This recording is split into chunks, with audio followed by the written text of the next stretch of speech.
ఇప్పుడు ప్రారంభమయ్యేది దేశంలోనే అతి పెద్ద ముఖాముఖి చర్చ, ఆప్కి అదాలత్. మీ రజత్ శర్మ.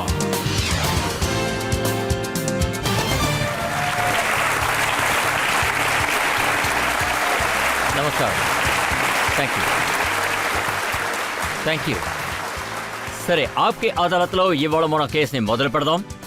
ఇవాళ మన అతిథి ఎలాంటి ఒక యాక్ట్రెస్ అంటే, ఈవిడ అసలు ఎలాంటి యాక్ట్రెస్ అంటే ముంబైలోని గ్లామరస్ వరల్డ్ని వదిలేసి సన్యాసి అయిపోయారు, దేవుణ్ణి స్వీకరించారు, దీక్ష తీసుకున్నారు. అద్భుతమైన కెరీర్ని వదిలేసి ఒక సన్యాసిగా మారిపోయారు. అది ఎవరని మీరు ఆలోచించవచ్చు. ఈవిడ 12 సంవత్సరాలు కనిపించకుండా పోయారు, అందుకని చాలామంది మర్చిపోయారు.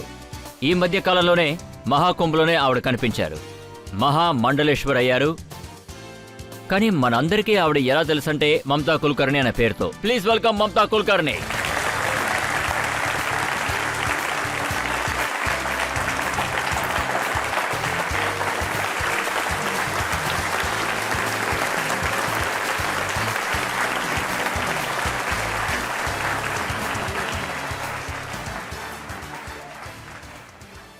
ఇవాళ మమతా కుల్కర్ణి గారి కొత్త పేరైన యమాయి నందగిరి, ఈవిడ మీద మనం ఇప్పుడు కేసు మొదలు పెట్టబోతున్నాం.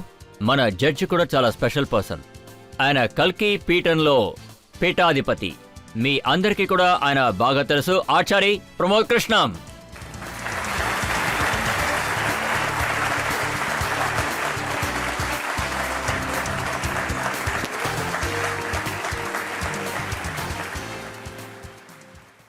ఇవాళ మనం ఈ కేసుని మొదలు పెట్టడానికి ముందు, ఈవిడ్ని ప్రశ్నలు అడగడానికి ముందు, ఇవాల్టి జడ్జ్ అయిన ఆచారి ప్రమోద్ కృష్ణం గారి అనుమతిని మనం కోరుకుని మొదలు పెడదాం. గణేశాయ నమః. గురుభయో నమః. స జయతి సింధువర్ధనో దేవో యత్పాచ్ పంకస్మరణం వాసరివిత్మాసం రాశిం నాశయతి విఘ్నమగణాదీప్ సముక్షయ కదంతక్ష కపిలో గజకర్ణక్ లంబోదర్శక్ వికటో విఘ్నాశో గణాదీప్ धूम्रकेतु गणाध्यक्षो भालचंद्रो गजानना. द्वादशैतानि नामानि पठे शृणुयादपि विद्यारंभ विवाहे च प्रवेश निर्गमे तथा संग्रामे संकटे चे विघ्नस्तस्य न जायते. शुक्लांबरधरं विष्णु शशिवर्णं चतुर्भुजं प्रसन्नं वदनं ध्यायेत् सर्वविघ्नोपशान्तये. व्यासं वसिष्ठनाथनं शक्ते पौत्रं कलमशं पराशरातं जं वन्दे शुक्तातं तपोनिधिं. व्यासाय विष्णुरूपाय व्यासरूपाय विष्णुवे नमो वै ब्रह्मनिधये वासिष्ठाय नमो नमः. गणेशाय नमः. गुरुभयो नमः.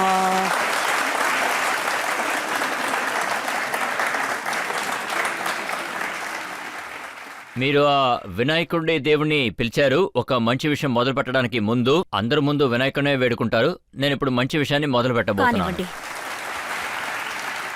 సో ఆప్కి అదాలత్లో ఇవాల్టి కేసుని మొదలు పెడదాం.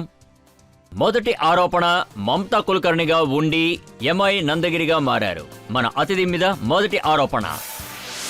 ఆప్కి అదాలత్లో ఫిలిం స్టార్ గా ఉండి మహామండలేశ్వర్ గా మారిన మమతా కుల్కర్ణి గారి మీద ఆరోపణ, ఈవిడ మత రూపం ఒక డ్రామా.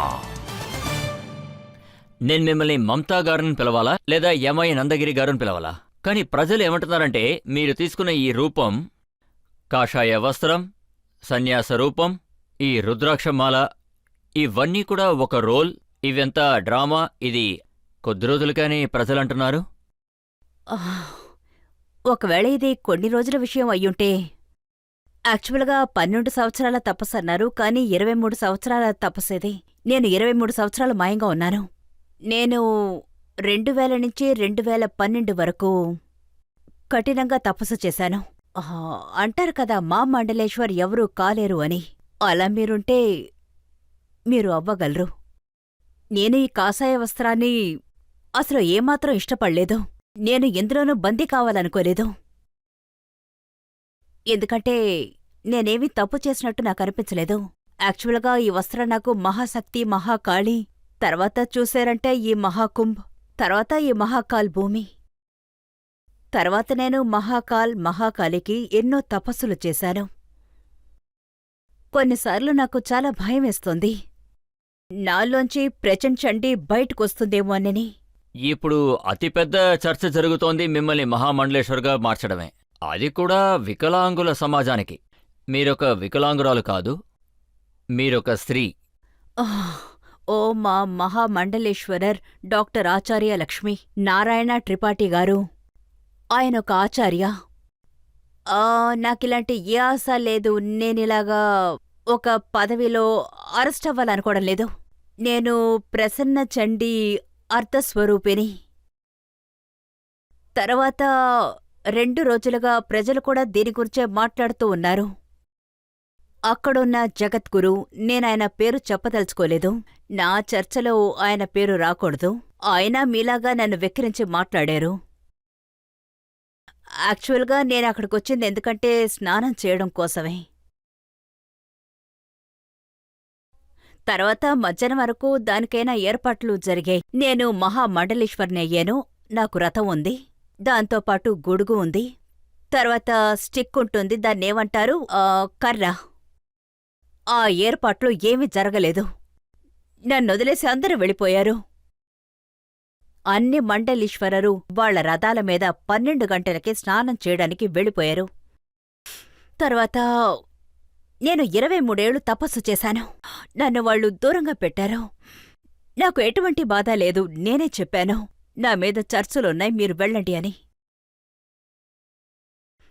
కాని నా లోపల్నించి నేను చెప్పినట్టు ప్రచండి చెప్పింది, పారాశక్తి విద్మహే, ఆగే శక్తి విద్మహే, ధీమహే, ధన్యో సజ్యోత్య వామృద్యాయ ప్రచోదయ.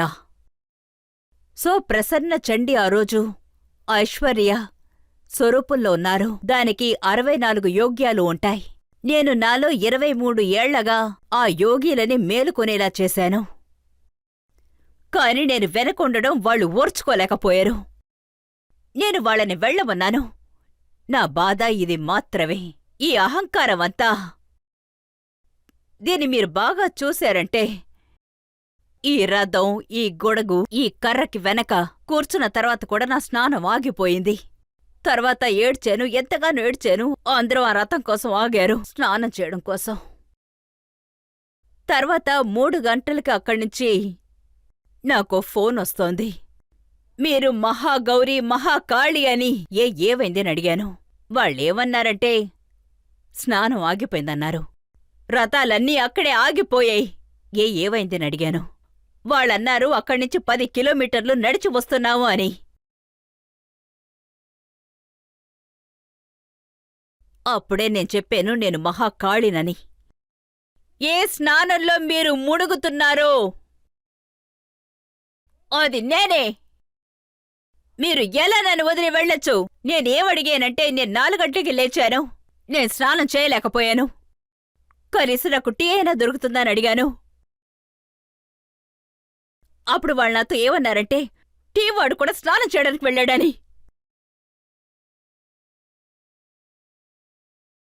అప్పుడు ప్రచన్న చండికి ఇంకా కోపం వచ్చింది. అప్పుడు అక్కడ ఇంకా ఎన్నో శవాలు పడుతూ ఉన్నాయి.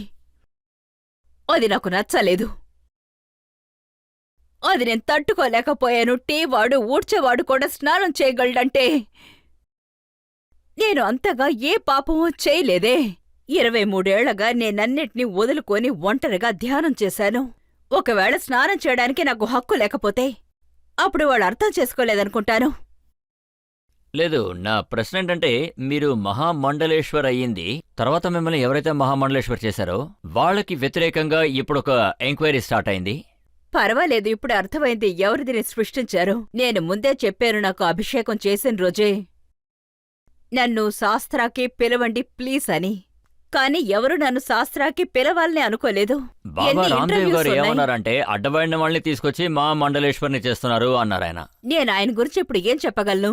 ఆయన మహాకాళికి భయపడాలి అంతే. ఇదంతా నేను ఆయనకే వదిలేస్తాను. నేనేమి చేయను, ఇదంతా నేను ఆయనకే వదిలేస్తాను. ఇంకా బాబా బాగేశ్వర్, ఆయనతో హనుమంతుడున్నాడు. చూడండి, బాబా బాగేశ్వర్ బాగేశ్వర్ ఏమన్నారంటే, మా మండలేశ్వర్ అవ్వాలంటే 50 సంవత్సరాలు తపస్సు చెయ్యాలి అన్నారు. ఇప్పటి వరకు నేనే కాలేకపోయినా ఆవిడెలా అయ్యారు అంటున్నారు. విషయం ఏమిటంటే, నాపీ నరేంద్ర శాస్త్రి ఆయన వయసు 25. అన్ని సంవత్సరాలు నేను తపస్సు చేశాను. తర్వాత ఆయన మొక్కుకునే దేవుడు, అందరూ మొక్కుకునే హనుమంతుడు. నా 23 ఏళ్ల ఈ తపస్సులో 2 సార్లు ప్రత్యేకమైన స్వరూపంలో నేను ఆయనతో ఉండాల్సొచ్చింది. నేను ఆయన గురు రామ్ భర్త్రాచార్యార్. నేనిప్పుడు గిరేంద్ర శాస్త్రికి ఒక విషయం చెప్పాలనుకుంటున్నాను. అంటే మీ గురు, ఆయన దగ్గర ఒక దివ్య దృష్టి ఉంది. ఆయన దగ్గర నేను ఎవరూ అడగమని చెప్పాను. ఆ తర్వాత ఆయన మౌనమైపోయారు. కానీ వికలాంగుల సమాజమే ఇది యాక్సెప్ట్ చేయడానికి రెడీగా లేదు కదా. అక్కడే కొంతమంది ఉన్నారు, అక్కడున్న వికలాంగుల్లో ఒకళ్ళని మా మండలేశ్వర్ చేసిండొచ్చు కదా. ఇలా వాళ్ళు అడుగుతున్నారు. ఇప్పుడు సమస్య కూడా అది. యాక్చువల్లీ వాళ్ళ మహామండలేశ్వర్ ఆచార్య గారు, లక్ష్మీనారాయణ త్రిపాఠి గారు వాళ్లే నన్ను వెల్కమ్ చేశారు. ఆ టైంలో నేను దీనికి సిద్ధంగా లేను. ఆయన్ని 2 సార్లు లక్ష్మణ్ కలుసుకున్నాను. త్రిపాఠి గారు, ఇప్పుడు ఆయన కూడా సమస్యగా మారింది. ఎందుకని మీరు మమతా కుల్కర్ణి గారిని మా మండలేశ్వర్ చేశారని ఆయన కూడా అడుగుతున్నారు. ఇప్పుడుండదు. ఇప్పుడు ఎవరికంతా నన్ను మహామండలేశ్వర్ని చేశారన్న సమస్య ఉందో వాళ్ళకి తెలుసు నేను ఎన్ని త్యాగాలు ఎవరెవరైతే చేశానని. సన్యాసి అవుతున్నారో, సాధువు అవుతున్నారో, మా మండలేశ్వర్ అవుతున్నారో వాళ్ళందరూ కూడా వేదాల్ని చదువుంటారు, శాస్త్రాల్ని చదువుంటారు, ఆధ్యాత్మికతగా చదువుంటారు. కానీ మిమ్మల్ని చూస్తే అలా అనిపించట్లేదే. అందుకే నేనిది తరచూ చెప్తూ ఉన్నాను. ఒక్కొక్కసారి నేను నన్ను రివర్స్లో కూడా చూపిస్తూ ఉంటాను. ఎందుకంటే నా నిజమైన జ్ఞానం బయటికి తెలియకూడదు అని. ఎందుకంటే నిజమైన జ్ఞానాన్ని ఎప్పుడూ బయటికి చూపించకూడదు. అహంకారం పెరుగుతుంది. కాని మీరు వేదాల గురించి మీరిప్పుడు చెప్పడం వల్ల ఈరోజు నేను మంత్రాల్ని కూడా ఉచ్చరించలేదు. నేనేమంటున్నానంటే ఇప్పుడు నేను అదిక్కడే చేస్తాను. ఎందుకంటే ఏది నిజమో ఏది అబద్ధమో మీకే తెలుస్తుంది. ఇది ఋగ్వేద మంత్రం. अग्निम ईले पुरोहितं यज्ञस्य देव मृत्विगं होतारं रत्नधातामाम अग्निम ए पूर्ववि ऋषिभिरीड्यो नूतने ऋतास देवाय वक्षति उपता अग्ने उपत्वाम अग्ने दिवे दिवे दोषावस्थाद्य वयं नमो भरन्त एमसि अग्नेयं यज्ञमधरं विश्वस्ता परिभूषिषि इदवेषु गच्छति. ఇది ఋగ్వేదం యజుర్కా. ఇప్పుడు నేను కూడా నా పని చూడాలి కదా.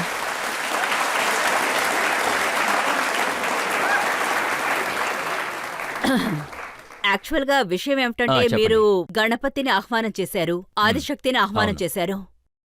బ్రహ్మ కూడా ఉండాలి, నారాయణుడు ఉండాలి. कर्मण्येवाधिकारस्ते मा फलेषु कदाचन मा कर्मफल हेतुर्भुन्माते संगोस्त्व कर्मणे. आत्मा तो हम गिरजामति सचरा प्राणाम तम श्रीरागृहम पूजा ते विश्व भोग रचना निद्रा समाधि स्थिति संचारा पदयो प्रदक्षिणा विधि स्तोत्राणि सर्वागिरि यद्यत् कर्म करोनि तदखिलं शंभो तवाराधनम. कर चरण कृतं वा कायजं कर्मजं वा श्रवणनयनजं वा मानसं वा अपराधं विहितं वा सर्वे देव क्षमस्व. जय जय करुणावे श्री महादेव शंभो. ओम शांति शांति शांति शांति. మంచిది. ఇప్పుడు ఇప్పుడు మీరు మీరు శాంతించారంటే చూశారంటే నేను మిమ్మల్ని బ్రహ్మ పూర్తయింది, నారాయణుడు పూర్తయింది, శివుడు పూర్తయింది. మధ్య మధ్యలో నేను ఒక 2-3 ప్రశ్నలు అడగచ్చా? ఇంకా లక్ష్మి పూర్తవలేదుగా. తర్వాత సరస్వతి ఉంది. ప్లీజ్. ఇవన్నీ జరుగుతూనే ఉంటాయి, మన జీవితాల్లో రోజు జరుగుతూనే ఉంటాయి. ఓకే, మీరు చాలా అద్భుతంగా చెప్పారు.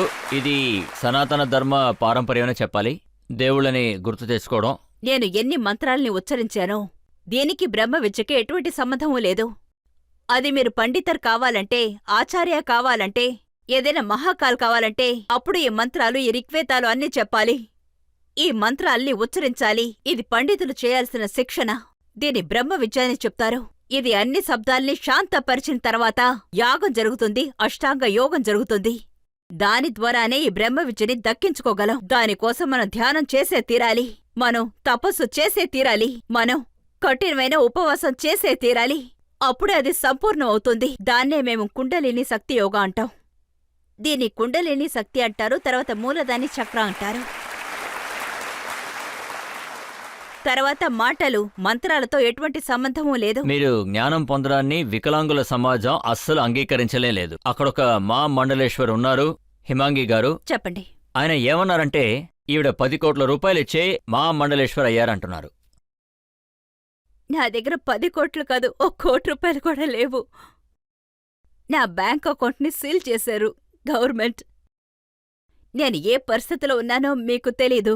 నా జీవితంలో ఈ కన్నీళ్లు ఊరికే రావడం లేదు. నేను ఎన్నో త్యాగాలు చేశాను, ఎన్నో విషయాల్లో. ఇప్పుడు నా బ్యాంక్ అకౌంట్ సీజ్డ్, ఎన్నో విషయాలు సీజ్ అయి ఉన్నాయి. ఒకరి దగ్గర అప్పు తీసుకొనే ఇలాగా, అంటే 2 లక్షల రూపాయలు. అంటే నేను గురుకి దక్షిణ ఇవ్వాలి, అందుకే ఇలాగా. అయితే మీరు ఏమంటున్నారంటే మీలో ఒక శక్తి ఉంది, దానివల్లే రథం ఆగిపోయింది అంటున్నారా ఈ మహాకుంభ్లో? నేను ఆవిడ స్వరూపం. అయితే ఆ బ్యాంక్ అకౌంట్ని ఓపెన్ చేయండి.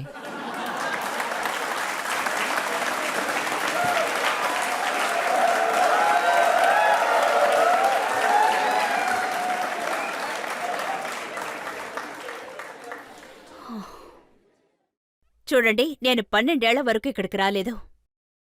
23 ఏళ్ల వరకు నేను ఈ ఇండియా మట్టి మీద నా అడుగు పెట్టలేదు. నేను ఒక నిర్ణయం తీసుకొనే ఇప్పుడిక్కడికొచ్చాను. ఎవరు నా మీద నింద వేశారో ఆ ఆరోపణ అబద్ధమని కోర్టు వాళ్ళు నిరాకరించాలి. ఇప్పుడదైపోయింది, ఇప్పుడు కేసే లేదు. నా మమతా కుల్కర్ణి అనే పేరు, నా పేరును పబ్లిసిటీ చేయడానికే కేసు వేశారు. ఇక్కడున్న సిబిఐ ఆఫీసర్స్ వాళ్ళందరూ నా పేరెందుకు తీశారో మీ అందరికీ తెలుసు.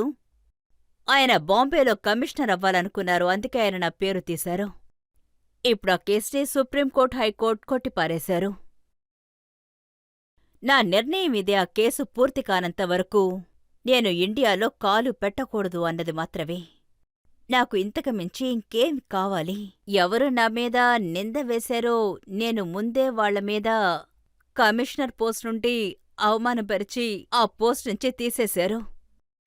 ఇవాళ నేను మీ మీద నిందలు వేస్తున్నాను, నాకేం కాదుగా. తర్వాత నాకు తెలిసినంత వరకు ఇప్పుడు నేనెక్కడున్నాను అంటే కుంభ్లో జగద్గురు ఉన్నారు, పాచి మహామండలేశ్వరర్. ఆ రథాలన్నీ తిరిగి వచ్చిన తర్వాత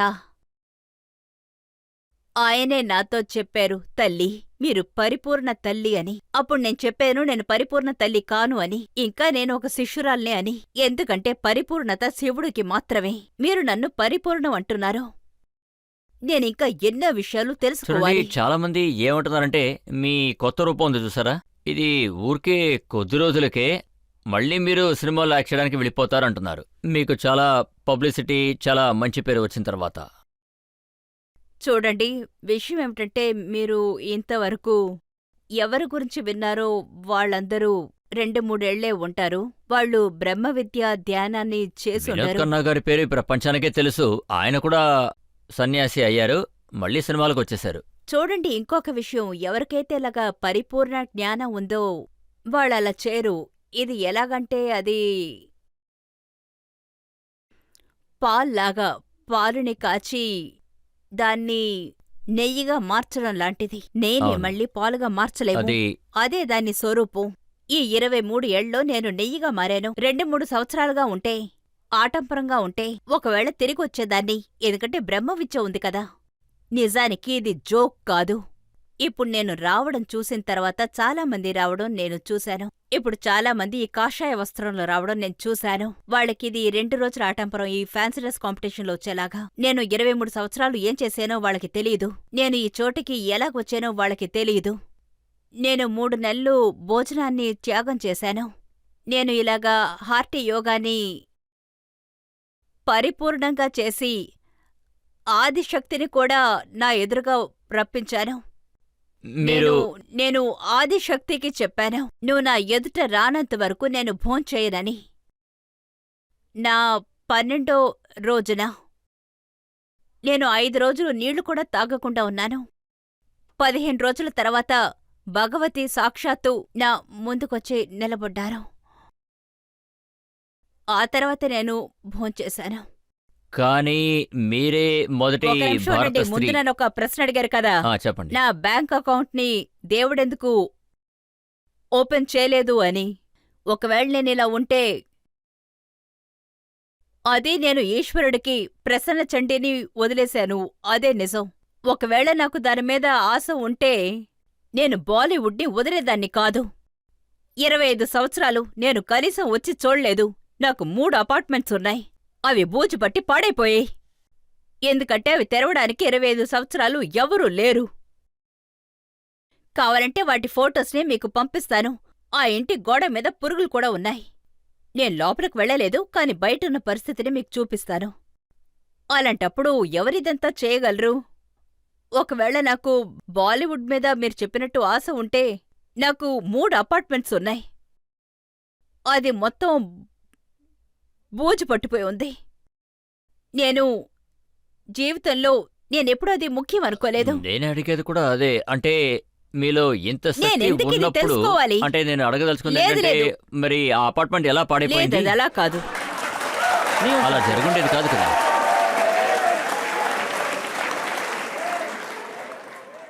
చూడండి, ఒక యోగికి ఇల్లు వాకిలి అన్న దిగులు ఉండదు. నన్ను తీసుకున్నారంటే నేను గుడిసెలో ఉండడానికి కూడా నేను సిద్ధమే. ఆ ఇల్లు పాడైపోయిందని చెప్పింది మీరే కదా, నేను కాదు. లేదు లేదు, నేను మీతో ఏం చెప్పాలనుకుంటున్నానంటే అది మీరు చెప్పారు కదా, చండితో తెరవమని చెప్తే అది తెరుస్తుంది అని. నేను ఈ విషయం ముఖ్యమని అనుకోలేదు కదా. నేను నా బ్రహ్మ విద్యలో పూర్తిగా తర్వాత మీరు ఐక్యమైపోయాను. ఈ విషయం చెప్పండి. అంటే నాకు మీరు కావాల్సింది ఒకటే, నా మీద వేసిన నిందని అబద్ధమని నేను నిరూపించుకోవాలి. మిగతావన్నీ తానుగా జరుగుతాయి. వాటి గురించి ఇది నాకు దిగులు లేదు. నిజమే. అంటే మీరు చెప్పినట్టు మీ మీద ఉన్న ఈ మీరు కేస్ చెప్పినట్టుగా రావణ నారాయణుడుగా ఉంటే రాముడికి హనుమంతుడే అవసరం లేదే. అదే నేను చెబుతున్నాను. తెలుసు కదా, ఆయన లంకనే కాల్చేశాడు. తర్వాత రాముడు లక్ష్మణుడు ఆయన భుజాల మీదే ఉన్నారు. ఒకసారి లక్ష్మణుడు కూడా స్పృహ తప్పారు. స్పృహ తప్పి పడిపోయారు. ఆ తర్వాత హనుమంతుడే వెళ్లి సంజీవని మూలికని వెతికి తీసుకొచ్చారు. రాముడు తనే నారాయణుడని చెప్పుకుంటే ఇక హనుమంతుడెందుకు? రాముడికి నారాయణుడికి హనుమంతుడు శిష్యుడే కదా. చూడండి, నిజమేగా? ఈ విషయం క్లియర్ అయిపోయింది. మీరు మీరన్నీ ఇంకొకటి కూడా చెప్తారు. వినాలి. అది అది సరేగాని ఈరోజు ఇంకా కొంతమంది ప్రజలు రాముణ్ణి దేవుడుగా అంగీకరించరు. రాముడెక్కడున్నాడు చూపించండి అని ఇంకా అడుగుతూనే ఉన్నారు. ఆధారాన్ని చూపించమంటున్నారు. అందుకని ఆరోపణ నాకక్కర్లేదు. నేనేమంటున్నానంటే, ఎవరికి నేను తపస్సు చేశానో చండీకి. నా కొన్ని విషయాలు ఆవిడే తట్టుకోలేకపోయింది, కానీ కానీ అంగీకరించలేకపోయింది. మీరు ఒక విషయం చెప్పండి. వికలాంగుల సమాజం అలవాటు ప్రకారం మీరు 24 గంటలు ఈ బట్టలు వేసుకోవాల్సిన అవసరం లేదు. మీరు జుట్టు కూడా ముడియాల్సిన అవసరం లేదు. మీకు ఎలా కావాలంటే అలా ఉండొచ్చు. సరే, విషయమేమిటంటే నేను మామూలు జీవితంలో ఎప్పుడూ అసలు శ్రద్ధ వహించను. నా మామూలు జీవితం ఎలా ఉంటుందంటే ఉదయం లేస్తాను, పుర్చాలం చేస్తాను. దాన్ని పంచమాకాలనంటారు. పంచతత్వాతో నేను దేవుడికి అభిషేకం చేస్తాను. మంత్రాల్ని ఉచ్చరించి అభిషేకం చేస్తాను, తర్పణం చేస్తాను. ఆ తర్వాత బ్లాక్ టీ తాగేసి ఆ తర్వాత ఒక ఆశ్రమంలో కూర్చొని పొద్దున్న 9 గంటల నుంచి మధ్యాహ్నం 12 గంటల వరకు ఒక ఆశ్రమంలో కూర్చొని నా పనులు చేస్తాను. ఆ తర్వాత 1 గంటకు లేసి దేవుడికి నేను ప్రసాదాన్ని పెడతాను. ఆ తర్వాత 1 గంట నుంచి 6 గంటల వరకు నేను ధ్యానం చేస్తాను ఆశ్రమంలో. ఆ తర్వాత 7 గంటలకి లేచి కొన్నిసార్లు ఉపవాసాన్ని పూర్తి చేసుకుంటాను. కొన్నిసార్లు 30 రోజులు కూడా సరే, ఉపవాసం మీరు నాకు ఉంటాను. ఒక విషయం చెప్పండి. ఆ. మీరు మీ తిండి గురించి చెప్పారు, అవును. కానీ ఆ కాలం ఇప్పుడు మారిపోయింది. మీరు డిసెంబర్ 31 రోజున ఒక పోస్ట్ చేశారు. అందులో మీరు మంగోలియన్ ఫుడ్ తింటున్నానని పెట్టారు. నిజమే.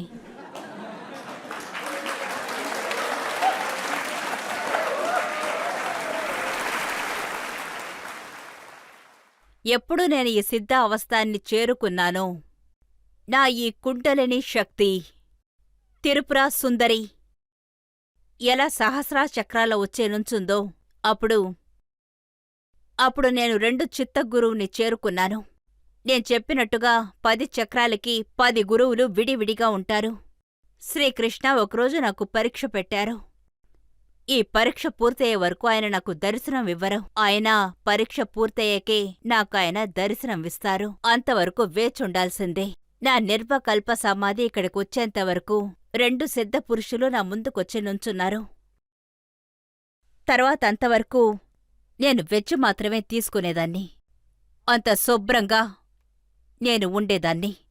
తర్వాత నేను నిర్వకల్ప సిద్ధాలో చేరేనని నాకు ఎలా తెలుస్తుంది? అందుకని నేను వాళ్ళకి శుభ్రమైన ఆహారం ఇవ్వాలని ప్రయత్నించాను. అందుకని వాళ్ళు ఏమన్నారంటే, నేను శుభ్రంగా ఉండడం వల్ల వాళ్ళని ఒకటి అడిగాను. వాళ్ళు సిద్ధపురుషులని నాకు అర్థమైంది. వాళ్ళ ప్రవర్తనని బట్టి, వాళ్ళ ఆకారాన్ని బట్టి.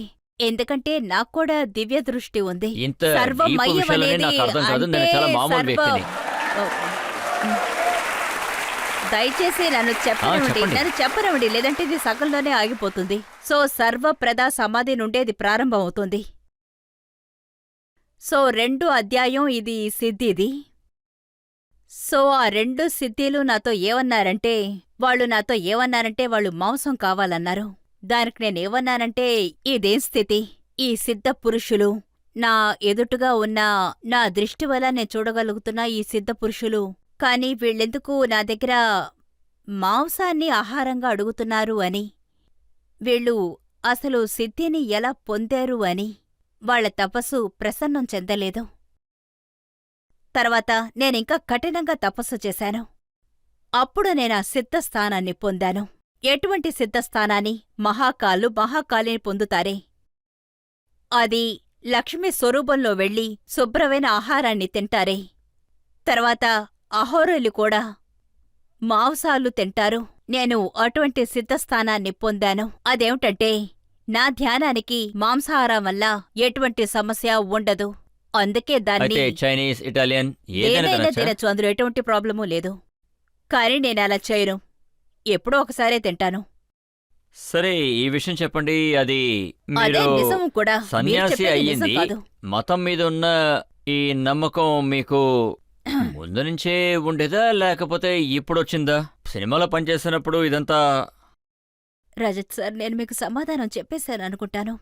ఇప్పుడు మీరు మళ్ళీ బౌన్స్ చేయలేరు. మీరే కదా చెప్పారు నేను బాలీవుడ్ లో ఉన్నప్పుడు బాలీవుడ్లోనే నవరాత్రి ఉండేదాన్ని, వ్రతం మీరు వచ్చిందంటే బాలీవుడ్ని మేమందరం చూసారంటే- నేను అదే చెప్తున్నాను. బాలీవుడ్లో 1996లో నా జీవితంలోకి గురు వచ్చేశారు. ఆయన పేరు గహన్ గిరి మహారాజ్. ఆయనెంతో పెద్ద తపస్వి. ఆ తర్వాత నేను రాసిన పుస్తకం ఉంది, 2011లో రాశాను. 12 ఏళ్లు అంటే నేను 23 ఏళ్లు బ్రహ్మచారిగా ఉన్నాను. ఇంతకుముందు 2000 నుంచి నేను 2012 వరకు మీరు చూశారంటే నేను బ్రహ్మచారిగా ఉండి తపస్సు చేశాను. నేను మీ ఇంటర్వ్యూలో ఒక దాంట్లో చూసాను. అందులో ఏం రాసిందంటే మీరు సినిమాలో వర్క్ చేసేటప్పుడు కూడా నవరాత్రి వ్రతం ఉంటారు, ధ్యానంలో ఉంటారు అని. అవునవును, ఖచ్చితంగా. కానీ అందులో ఇది కూడా రాసింది, సాయంత్రం అయిందంటే తాజ్కి వెళ్లి 2 పెగ్గులు స్కాచ్ తాగుతారు అని. అవునవును, అది నిజమే.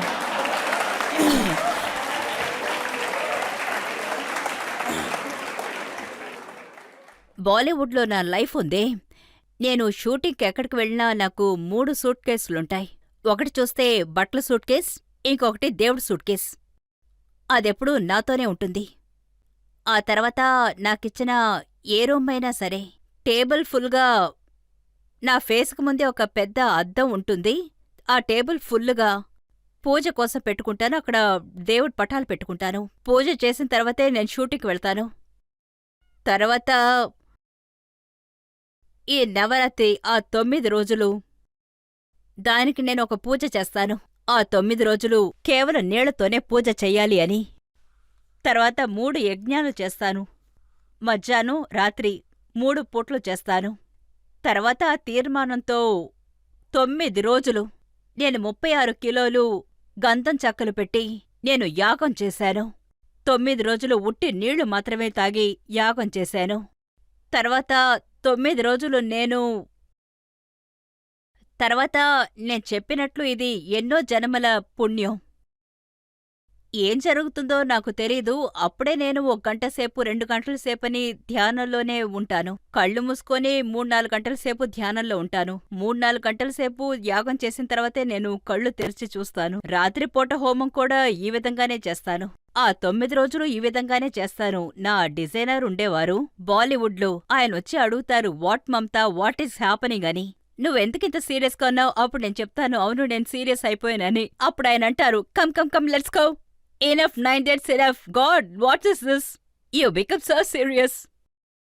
అప్పుడు తాజ్కి నేను వెళ్ళినప్పుడు ఒక 2 నవరాత్రుల పూర్తయ్యాయి. అప్పుడు నేను స్కాట్ తాగాను. అప్పుడు నేను 2 పెగ్గులు తీసుకొని, నా డిజైనర్ నా పక్కనే ఉన్నారు, ఆయన పేరు కమల్జిత్. అప్పుడు నేను నా డిజైనర్తో చెప్పాను, Kamal just wait, I want to go to restroom. కానీ నా 9 రోజుల తపస్సు ఎలా ఉందంటే ఏమీ లేదు, భోజనం నీళ్లు ఏమీ లేవు. 9 రోజులు హోమం, యాగం, కడుపు మొత్తం మంట మంట మంట మొదలైంది. ఇప్పుడు మండేటప్పుడు మీరందులో హోమంలో నెయ్యి పోస్తే ఏమవుతుంది? ఇంకా కూడా మీకు మంట ఎక్కువైపోతుంది. ఆ తర్వాత నేనన్నాను, బాత్రూంకి వెళ్ళొస్తాను అని. సో అక్కడ నాకు ఏవైందో నాకు తెలీదు. నేను కళ్ళు మూసుకొని కూర్చున్నాను. ఆ తర్వాత నాకు ఒళ్ళంతా జబ్ జబ్ జబ్ జబ్ జబ్ జబ్ జబ్ జబ్ జబ్ జబ్ జబ్ జబ్ జబ్ జబ్ జబ్. అంతా అలాగే వచ్చేసింది. తర్వాత తర్వాత ఇలాగా ఇలాగా 40 నిమిషాలు నేను అలాగే ఉన్నాను. 40 నిమిషాల తర్వాత బయట జనాలు మోగారు. నా డిజైనర్ బయట మమతా ఆర్ యు ఓకే అని తలుపు తడుతున్నారు. I'm sorry, I don't know what is happen. So ఎక్కువగా తాగడం వల్ల వామిట్ వచ్చేస్తుంది కదా? అవును. కాదు నాకు 2 పెగ్గు కంటే ఎక్కువగా అలవాట్లేదు. అలాగా? లేదు. తర్వాత ఏమైందంటే హోమం చేసేటప్పుడు ఎక్కువగా ఫాస్టింగ్ చేయడం వల్ల నిప్పు ఉత్పత్తి అవుతుంది. అందుకని వామిట్ రాదు. అంటే దీని అర్థం నిప్పు ఉత్పత్తి అవడం వల్ల మీరు సిద్ధి పొందడం వల్ల ఏ తిన్నా పర్వాలేదు, ఏది తాగినా పర్వాలేదని మీరు అంటున్నారా? లేదు. ఇది 96లో జరిగింది. 96, 97లో జరిగింది. 2 సంవత్సరాలు జరిగింది. నా గురు చూసారు. ఆయన ఒక మహాతపస్వి. ఆయనకేమనిపించిందంటే ఈ అమ్మాయి డిజైనర్స్ ఈ బాలీవుడ్ తన్ని చాలా రోజులు ఈ తపస్ని తన్ని చేయనివ్వరు అని. ఆయన ఒక తపస్వి. ఆయన అలా చెప్పారు అంటే ఆయన చుట్టూ ఈ చొంపులు, ఈ కర్రలు ఇవన్నీ ఉంటాయి. ఆయన ఇలాంటి చోటుని నాకు ఏర్పరిచి ఇచ్చారు. అక్కడ 12 సంవత్సరాలు నేను, ఎందుకంటే అక్కడ ఎవరూ ఉండరు నన్ను డిస్టర్బ్ చేయడానికి. అప్పుడే మనకి కుండలిని శక్తి దొరుకుతుంది. అప్పుడే మనం నిర్వకల్ప సమాధికి చేరుకోగలం. అప్పుడే మనం 12 సంవత్సరాలు బ్రహ్మచారి వ్రతాన్ని చేసే తీరాలి. అప్పుడే కుండలిని శక్తి పూర్తి అవుతుంది. ప్రజల్లోంచి ఎవరైనా ఒకరు ప్రశ్న అడగచ్చు. మేడం, నేను మిమ్మల్ని ఒక ప్రశ్న అడగాలనుకుంటున్నాను. హిందీ మూవీలో ఒక మంచి సాంగ్ ఉంది, संसार से भागे फिरते हो भगवान को तुम क्या पाओगे. ఈ పాట గురించి మీరు ఏం చెప్పాలనుకుంటున్నారు మ్యామ్? నేనొక పాట పాడచ్చా? गुरुचरणाम्बुज निर्भर भक्त संसारात चिराग भवमुक्त. गुरुचरणाम्बुज निर्भर भक्त संसारात चिराग भवमुक्त. सेन्द्रिय मानस नियमा देवो द्रक्षसि निज हृदय संदेवम्. द्रक्षसि निज हृदय संदेवम्. भज गोविन्दम् भज गोविन्दम् गोविन्दं भज मूढमदे. समप्राप्ते सन्निहिते काले समप्राप्ते सन्निहिते काले.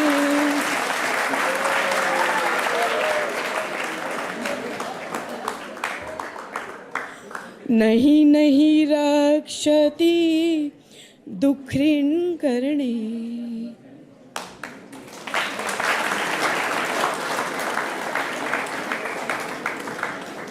भज गोविन्दं भज गोविन्दं गोविन्दं भज मूढमदे. మీరు చాలా బాగా భజన్ పాడారు. ఇప్పుడు నేను ఒక బ్రేక్ తీసుకుంటాను, ఎందుకంటే ఇప్పుడు నాకు ఒక బ్రేక్ దొరుకుతుంది, మీకు దొరుకుతుంది. ఇప్పుడు ఒక బ్రేక్ తీసుకుందాం. బ్రేక్ తర్వాత ఆప్కే అదాలత్లో మమతా కుల్కర్ణి గారి మీద కేస్ ఇంకా ప్రశ్నలు కొనసాగుతాయి. ये है एक चादर सोने वाले दो, ऊपर से ये सर्दी, बेदर्दी कैसे रात बिताएं. आओ दोनों एक चादर में सो जाएं.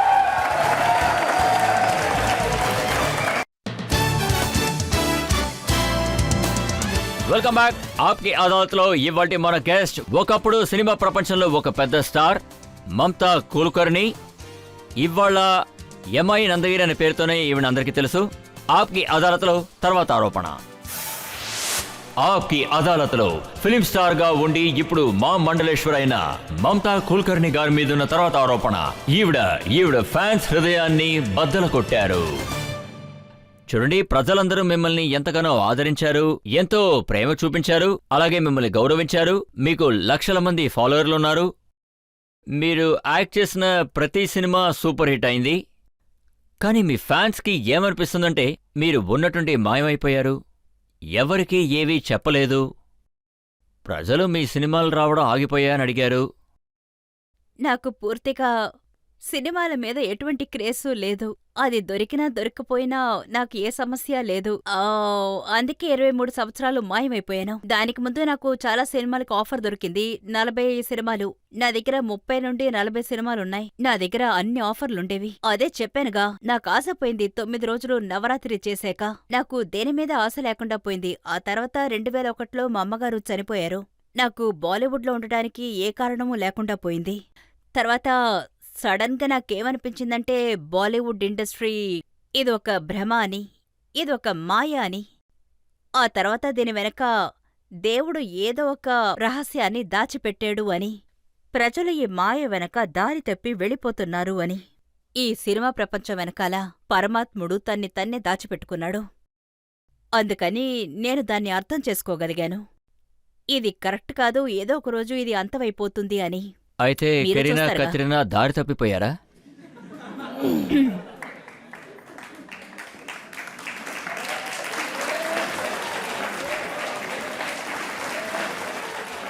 లేదు లేదు లేదు, అలా అంటం లేదు. దారి తప్పిపోలేదు, అది కూడా ప్రజలకి అవసరమే. కానీ కొన్నిసార్లు ప్రజలు ఇప్పుడంతా నేను ఏమి వింటున్నాను అంటే బాలీవుడ్ గురించే చాలా మంది ఇప్పుడు చాలా విధాలుగా మాట్లాడుతున్నారు. ఈ తప్పుడు గాసిప్స్ ఇలా ఎవరూ మాట్లాడకండి. ఇలా చేయడం వల్ల మనుషులకి ఎంత స్ట్రెస్ వస్తుందో నాకు తెలుసు. ఒక మంచి పాట వింటే ఈ స్ట్రెస్ అంతా ఎగిరిపోతుంది. నిజమా కాదా మిమ్మల్ని అడుగుతున్నాను. కొన్నిసార్లు నన్ను నేనే అంతం చేసుకుందాం అనిపిస్తుంది. బిలీవ్ మీ, ఈ బ్రహ్మ విద్య శిక్షణ ఉంది కదా, నాకు ఎన్నోసార్లు అనిపించింది నన్ను నేనే అంతం చేసుకుందామని. ఎన్నోసార్లు ప్రయత్నం కూడా చేసుకున్నాను, కానీ అది కుదరలేదు. సో నేను చెప్తున్నాను, ఈ ప్రపంచం, ఈ జీవితం చాలా కఠినమైనది. ఆ కాలంలో సాధువు అవడం చాలా ఈజీ. వాళ్ళ దగ్గర ఏమీ లేదు, కానీ ఇప్పుడు మేనేజ్ చేయడం మీ చాలా కష్టం. మొదటి సినిమా తమిళ్లో, ఆ తర్వాత తెలుగులో చేశారు. ఉండండి, ఈ ఒక 2 నిమిషం. సినిమాలు కూడా సూపర్ డూపర్ హిట్స్ అయ్యాయి. అవును. ఆ కాలంలో నాకు ఇప్పుడు కూడా గుర్తుంది, నెల్లూరులో, ఆంధ్రప్రదేశ్లో మమతా కుల్కర్ణి గారికి గుడి కట్టారు. అవును. అప్పుడు ప్రజలు మిమ్మల్ని దేవతం చేశారు. ఇప్పుడు మీరు పూజారి అయిపోయారు.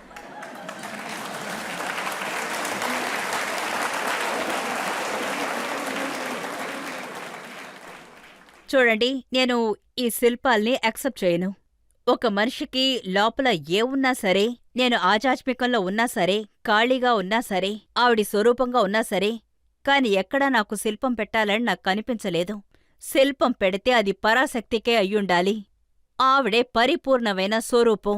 మీకు ఈ విషయం ఎప్పుడూ గుర్తులేదా? అంటే పబ్లిక్ మిమ్మల్ని ఎంతగా ఆదరించారు అని. మీ మొదటి సినిమా సైఫ్ అలీఖాన్ గారితో, అది ఆషిక్ ఆవారా పెద్ద హిట్ అయింది.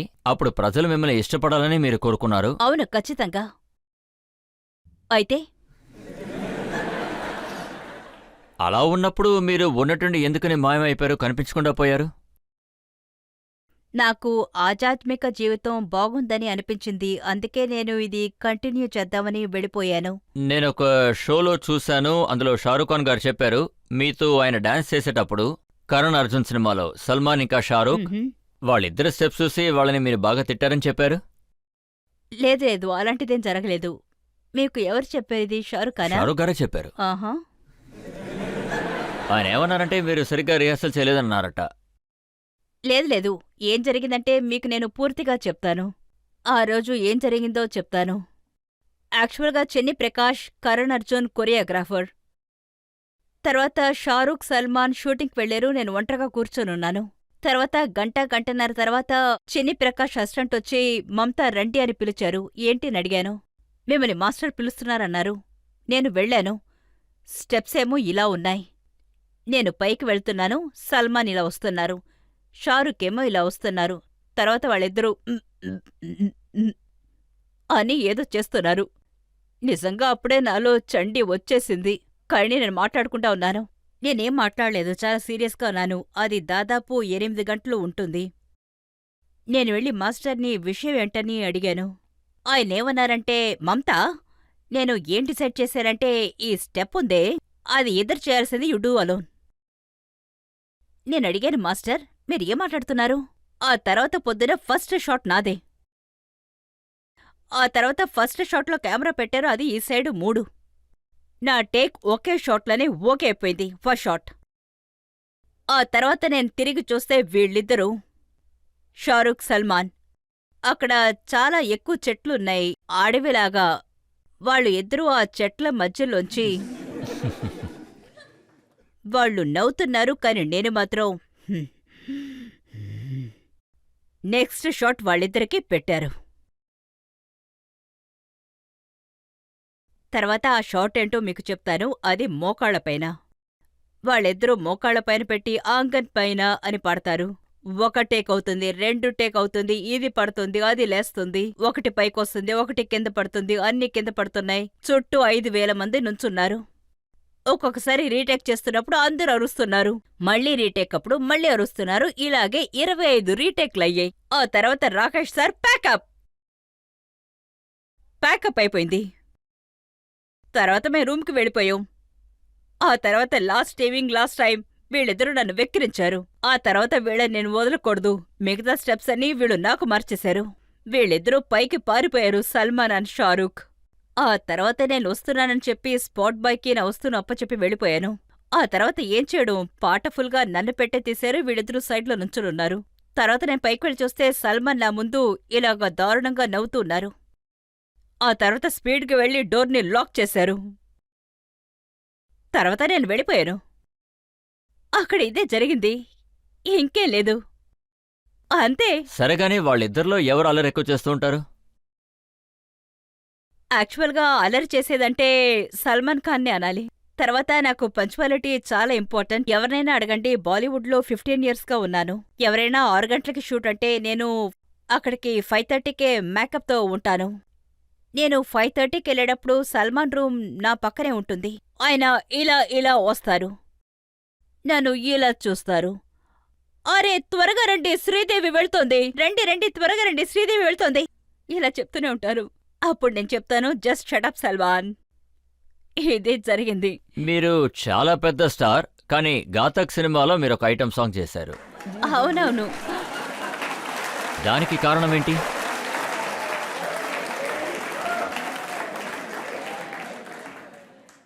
ఆ, ఎవరో వచ్చారు వెళ్ళారు అనే ఒక పాట. అవును, ఆ సాంగే. తర్వాత ఏం జరిగిందంటే భరత్ షా కూతురు వెడ్డింగ్ జరిగింది. అప్పుడు నేను, షారూక్, అమీర్ 12 షోస్ కోసం మేము ఒక వరల్డ్ టూర్కి వెళ్లాల్సొచ్చింది. అప్పుడు కలిమురాని, అలిమునారి ఏమన్నారంటే మనం ఒక ట్రయల్ షో చేద్దాం జర్మనీ ప్రజల ముందు. నేను చెప్పాను ఓకే డన్. షో జరిగింది. ఆ తర్వాత షోని చూసి నా డైరెక్టర్ రాజ్కుమార్ సంతోషి ఆయనది మర్చిపోలేకపోయారు. నెక్స్ట్ డే నా షూటింగ్ కమలిస్తాన్లో జరిగింది. ఆయాస పుడుతూనే రాజ్కుమార్ సంతోషి వచ్చారు. మమతా, ఆయన ఘాతక్ సినిమా ఒకటుంది, అది 7 సంవత్సరాలుగా రిలీజ్ అవ్వకుండానే ఉంది. ఆయన యాక్టర్స్ ఎవరంటే మీనాక్షి శేషాద్రి. ఆవిడికి పెళ్ళైపోయింది కాబట్టి కొనడానికి బయ్యర్స్ ఎవరూ లేరు. అప్పుడు ఘాతక్ పాట తీసుకొని నా దగ్గరకొచ్చారు. సో నేను ఓకే చేశాను, అదైపోయింది. ఆ పాట సూపర్ హిట్ అయింది. అవును, కానీ నాకు ఏమనిపించలేదు, ఇంతకుముందు కూడా ఏ ఆర్టిస్టు ఈ విధంగా ఐటమ్ సాంగ్ చేయలేదు అని. నాకు స్టేజ్ మీద షో చేస్తున్నట్టే అనిపించింది. ఆ షూటింగ్ అలాగే ఉంది, మీకు సాంగ్ చూస్తేనే తెలుస్తుంది. చాలా మంది అదొక ఉన్నారు. స్టేజ్ షో లాంటిది. నా వరల్డ్ టూర్ ఇలాగే ఉంటుంది. సమ్మర్ సాల్ట్ ఉంటుంది, విండ్ మిల్ ఉంటుంది. అలాగే అక్షయ్ కుమార్ గారు కూడా ఆ టైంలో మీతో కలిసి ఒక సినిమా చేశారు. ఆ సినిమా సూపర్ హిట్ అయింది. ఆ తర్వాత అక్షయ్ కుమార్ గారు పెద్ద స్టార్ అయిపోయారు. అవునవును, సినిమా పేరు సబ్సే బడా కిల్లాడి. తర్వాత ఆమీర్ ఖాన్, ఆయన ఒక అవును, పర్ఫెక్షనిస్ట్. ఆయనతో పాటు బాజీ చేసినప్పుడు చాలా సీన్లు చేయాల్సి వచ్చేది. నేను కొంచెం పర్ఫెక్షనిస్ట్. ఆయన 25 సార్లు చేస్తారు, నేను 1-2 సార్లు ఫినిష్ చేస్తాను. సో మై పాయింట్ ఇస్ నేనెప్పుడు 1-2 సార్లు ఫినిష్ చేస్తాను. థర్డ్ అంటే నాకు యాక్టింగ్ చేసేలాగే అనిపిస్తుంది. తర్వాత మీ దగ్గరికి ఒకసారి మిథున్ దా వచ్చారు. అవునవును, ఆయన చేసిన 40 సినిమాలకు పైన ఫ్లాప్ అయింది. చాలా కష్టాల్లో ఉండేవారు. తర్వాత నేను అవన్నీ చూడను. Mithun he's very legend. కొంతమందితో సినిమా హిట్ అవ్వాలని మనం చేయకూడదు. స్వార్థాన్ని పక్కకి నెట్టేయాలి. ఓకే చెప్పాలి. అందులో ఒకరు మిథునే. అందులో ఒకరు దేవ్సార్. దేవ్సార్తో నేను 2-3 సినిమాలు చేశాను. నాతో 2-3 చెప్పారు ఆయనతో సినిమాలు చేస్తే ఆడవని. కానీ అలా కాదు. Every time it is not profit and loss. Some time you have to work for loss just for association with other people. దేవ్సార్ వెళ్ళిపోయారు. ఇంకా అనుభవం ఎవరికి దొరుకుతుంది? కానీ ఒక మెమరీ ఉంది. ఆయన చాలా చాలా డిసిప్లిన్ అయిన పర్సన్. నేను ఆయన న్యూయార్క్ లో కలిసినప్పుడు ఆయన ఏమన్నారంటే ఒక అవును. కొత్త సినిమా చేయబోతున్నారట. దేవ్ గారు మీ సినిమాలు ఎవరు చూడట్లేదు కదా, ఎందుకు యాక్ట్ చేస్తున్నారని అడిగాను. ఆయన ఏమన్నారంటే నేను చూస్తాను కదా అన్నారు. కరెక్ట్ సమాధానం. అందుకే నేను చెప్పాను దేవ్ సార్ని లెజెండ్ అని చెప్పాను. ఆ టైంలో ఆయన ఒక లెజెండే కదా. దిలీప్ కుమార్, రాజ్ కపూర్ అవును, రాజ్ అండ్ దేవ్ కపూర్. సార్. సరే గానీ మీరు దేవ్ గారితో చేసిన ఏ సినిమాను ఆడలేదా? అవును, ఆడలేదు. ఎవరిది ఆడలేదు. అందరూ పనిచేశారు. రేఖాజీ. అప్పుడు నాది మాత్రం ఎలా ఆడుతుంది? ఇందులో మిథున్ గారు కూడా ఉన్నారు. వాళ్ళందరూ కూడా లెజెండ్సే. ఒక పెద్ద కాంట్రవర్సీ వచ్చింది. మీరు స్టార్ డస్ట్ కోసం ఒక కవర్ పిక్చర్ ఇచ్చారు. మ్మ్. అది ఆల్మోస్ట్ సెమీ న్యూడ్గా ఉంది. అంటే అది టాప్లెస్ అని చెప్పొచ్చు. ఓకే. మీకు గుర్తు లేదంటే నేను ఆ ఫోటో చూపించగలను. వద్దొద్దు, చూపించొద్దు. లేదు, వద్దా? స్టార్టర్స్ ప్రజలు నా దగ్గరకు వచ్చినప్పుడు వాళ్ళు డెమీమోర్ పిక్చర్స్ నా దగ్గరకు తీసుకొచ్చారు. అందులో మీరు చూసారంట, నిజంగా అందులో ఇటువంటి అసహ్యంగా ఏమీ కనిపించదు. అప్పుడు నేను నిజంగా చాలా ఇన్నోసెంట్. అప్పుడు నేను స్కూలింగే చేస్తున్నాను. అప్పుడు నేను 9th స్టాండర్డ్. అండ్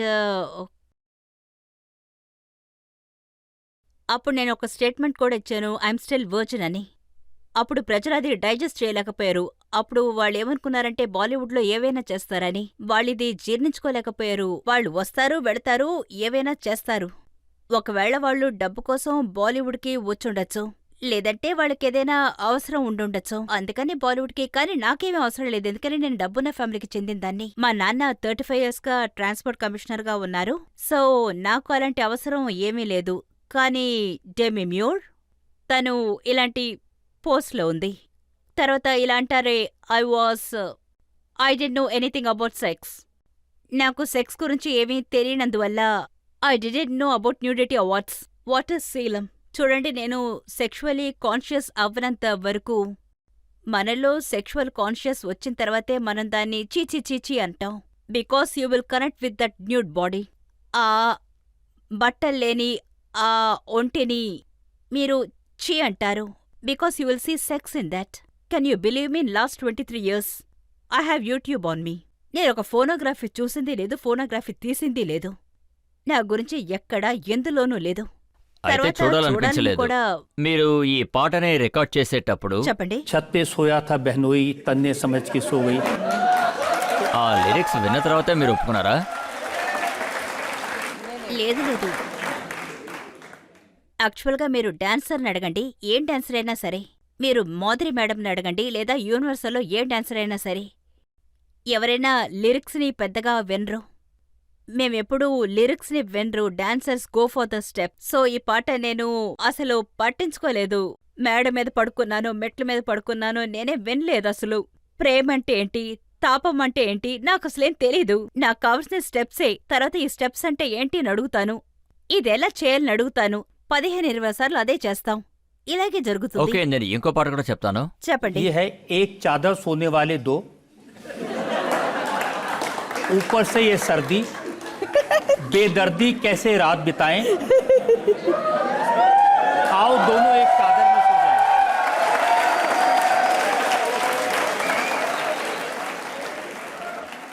ఇప్పుడు 7-8 ఏళ్ళు ఉన్న వాళ్ళతో చెప్పారంటే ఐఎమ్ సెక్సీ అని, వాళ్ళకేం తెలుస్తుంది సెక్సీకి అర్థమేమిటో? అది అలాగే వాళ్ళు అదొక మంత్రం అనుకుంటారు. అది ఏదో ఒక మంత్రం పాటలా పాడుతున్నారని అనుకుంటారు. జాక్ అండ్ జిల్ వెంట్ అప్ ద హిల్ ఏదో రైమ్స్ అని అనుకుంటారు. ఏం చేయడం, బాలీవుడ్లో ఇదంతా చేసే తీరాలి. పాడేది ఒకరు, ఆడేది ఒకరు. ఒక్కొక్కసారి ఆన్ ద స్పాట్ పాట దొరుకుతుంది. ఒక్కొక్కసారి మేము షూటింగ్ స్పాట్కి వెళ్తే ఆన్ ద స్పాట్ ఇలా కెమెరా లైటింగ్లో సాంగ్ వేస్తారు. అక్కడికి వెళ్ళి వినేటప్పుడే అనిపిస్తుంది ఇది ఏ పాట, ఏం లిరిక్సు అని. ఆలోగా అది పూర్తయిపోతుంది. అక్కడ భోజనం కూడా అయిపోతుంది. అక్కడికి వెళ్ళి స్టెప్స్ మాత్రమే చేస్తాను. అందుకే ఇలా అంటారా? 900 चूहे खा के बिल्ली अच को चली. అవునవును.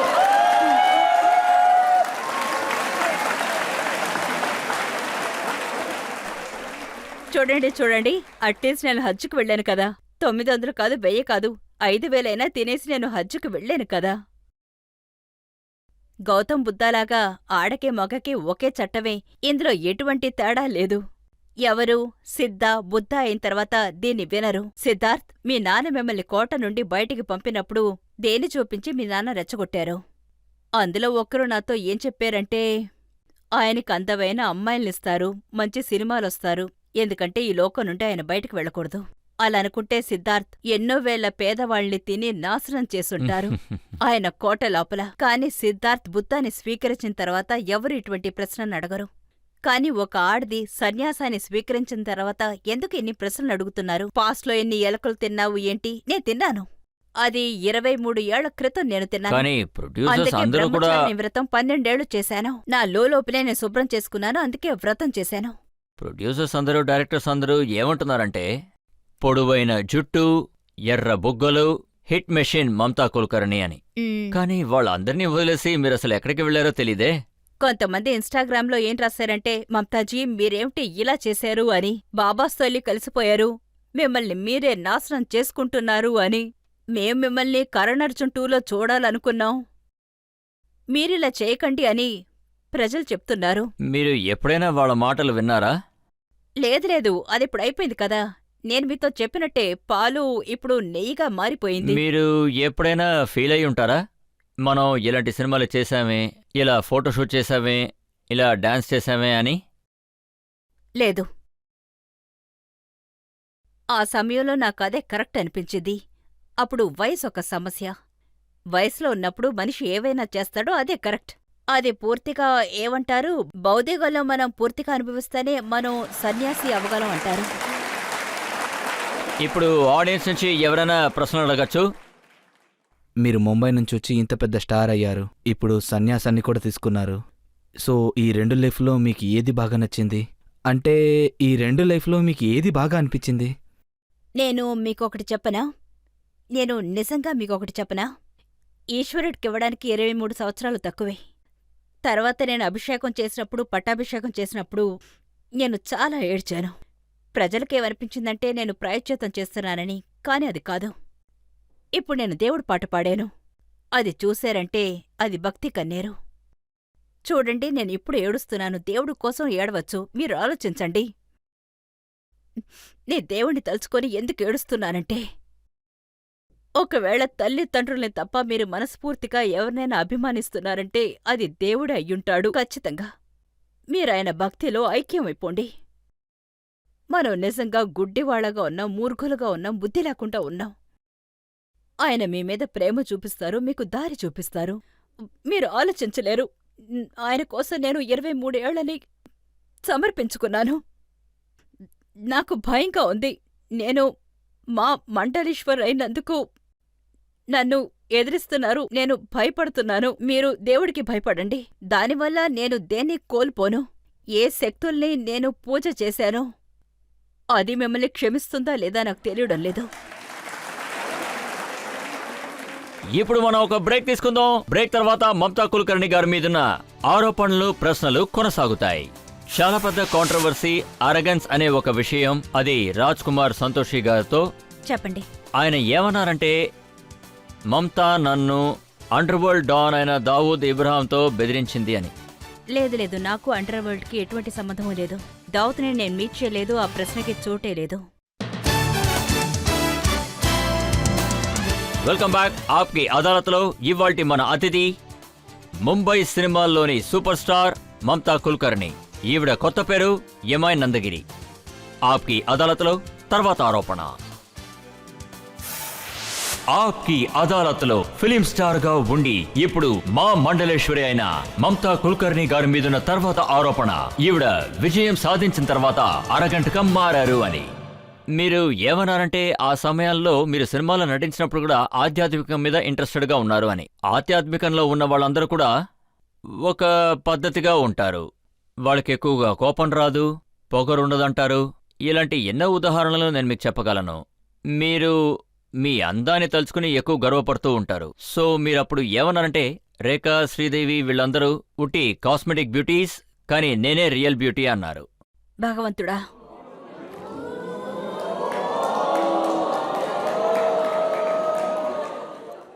లేదు లేదు, ఇది పూర్తిగా అబద్ధం. ఇదెవరు చెప్పారు? లేదు లేదు, ఇది పూర్తిగా అబద్ధం. ఇదెవరు చెప్పారు? ఆ టైంలో ఏమైందో తెలుసా? We use to have Stardust, Cineblitz. ఆ టైంలో చాలా కాంట్రవర్సీస్ వస్తాయి. ఆ టైంలో ఒక కాంట్రవర్సీ వచ్చింది సినీబ్లిస్లో. తర్వాత నేనా పత్రికా విలేకర్ పేరు చెప్పదలుచుకోవట్లేదు. అప్పుడు వాళ్ళేం చేస్తారంటే, వాళ్ళకి ఆ స్టార్కి ఏదైనా విరోధం ఉంటుంది. వాళ్ళకి నేరుగా చెప్పే ధైర్యం ఉండదు నువ్వు బాగుపడవని.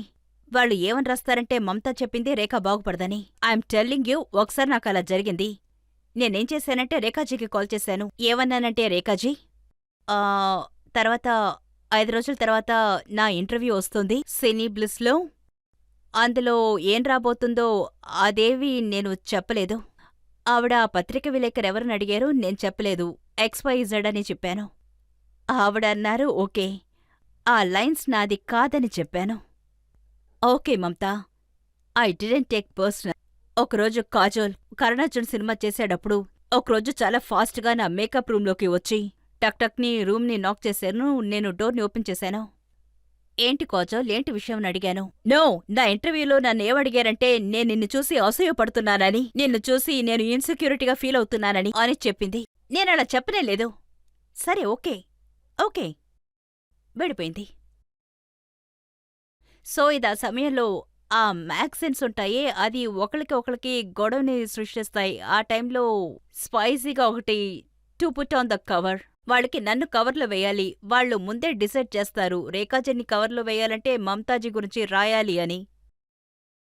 ఒక న్యూస్ వచ్చింది, మీరు సుల్తానా బ్రూనైకి చాలా క్లోజ్గా ఉండేవారని. మీరు ఆయన కలవడానికి వెళ్ళేవారు, మీరు ఆయనతో చాలా క్లోజ్గా ఉన్నారు అని. కాదు, యాక్చువల్గా ఏం జరిగిందంటే, మేము ఒక 12 రోజులు టూర్కి వెళ్ళాం. షారుఖ్, అమీర్ మేమందరం కలిసి. ఆ, తర్వాత మేము లండన్లో ఉన్నాం.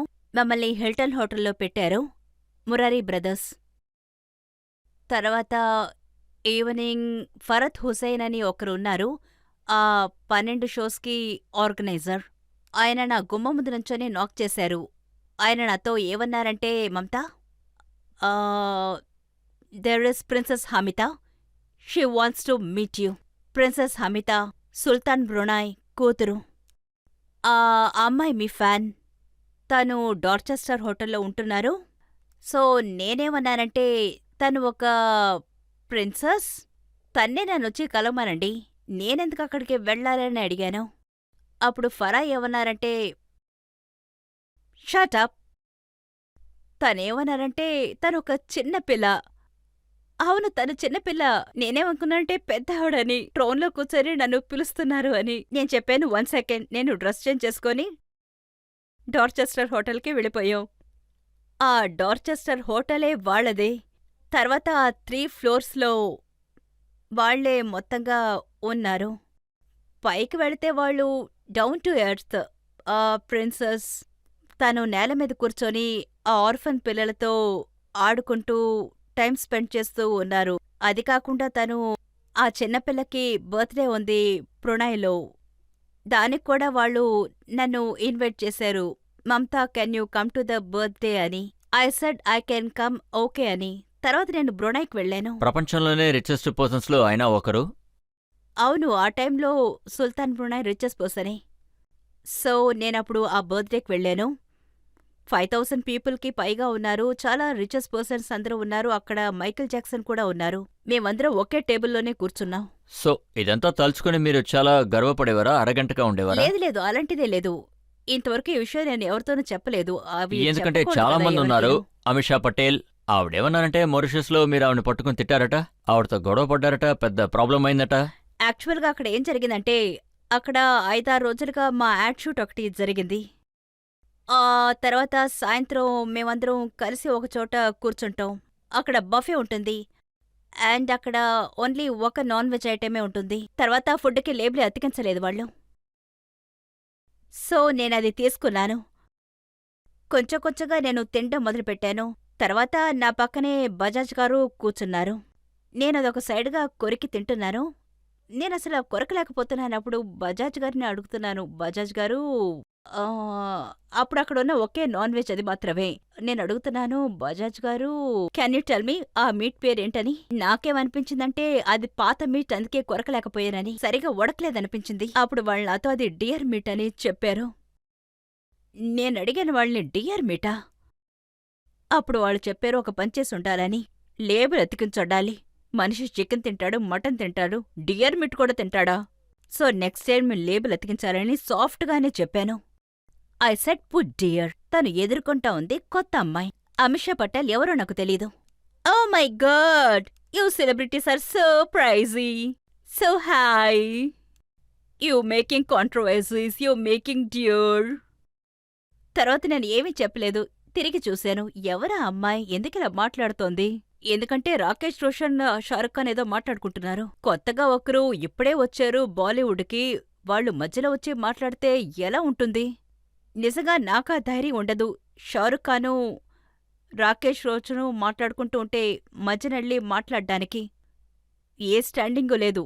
నేను మధ్యన దూరి మాట్లాడలేను. అది on a issues which was లేదు, మీరు ఆవిడతో అన్నారట నీకేం అర్హత ఉంది, నాకు 15 లక్షలు, మరి నీకు అని. ఆ మాట నేననలేదు. నాతో నా అసిస్టెంట్ ఒకరిది అక్కడే ఉంది నాతో పాటు. తనడిగింది, హూ ఆర్ యూ? తర్వాతేం జరిగిందో నాకు తెలీదు, సీరియస్గా తెలీదు. ఏం జరిగింది, తనేవంది, ఎవరేవన్నారు, ఏవన్లేదు, అది వాళ్ళిద్దరి మధ్య విషయం. You stay away, it's not a conversation between you. అతిపెద్ద కాంట్రవర్సీగా మారింది అది అరగెన్స్ విషయం, అది కూడా రాజ్ కుమార్ సంతోషి గారితో.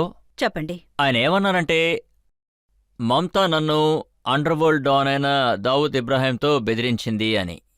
లేదు లేదు, నాకు అండర్ వరల్డ్కి ఎటువంటి సంబంధమూ లేదు. దావుత్ని నేను మీట్ చేయలేదు, ఆ ప్రశ్నకి చోటే లేదు. ఇంకో చోట ఇలా కూడా రాశారు, మమతా కుల్కర్ణి గారి కంప్లైంట్ ఏంటంటే రాజ్ కుమార్ సంతోషి గారు రోల్ ఇవ్వడానికి సెక్షువల్ ఫేవర్ అడిగారు అని. ఇది నిజమేనంటారా?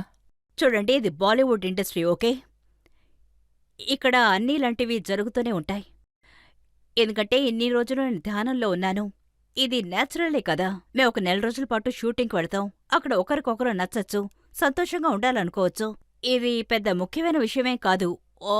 ఒకవేళగా అలా అనిపించుండొచ్చు. So it's very normal thing.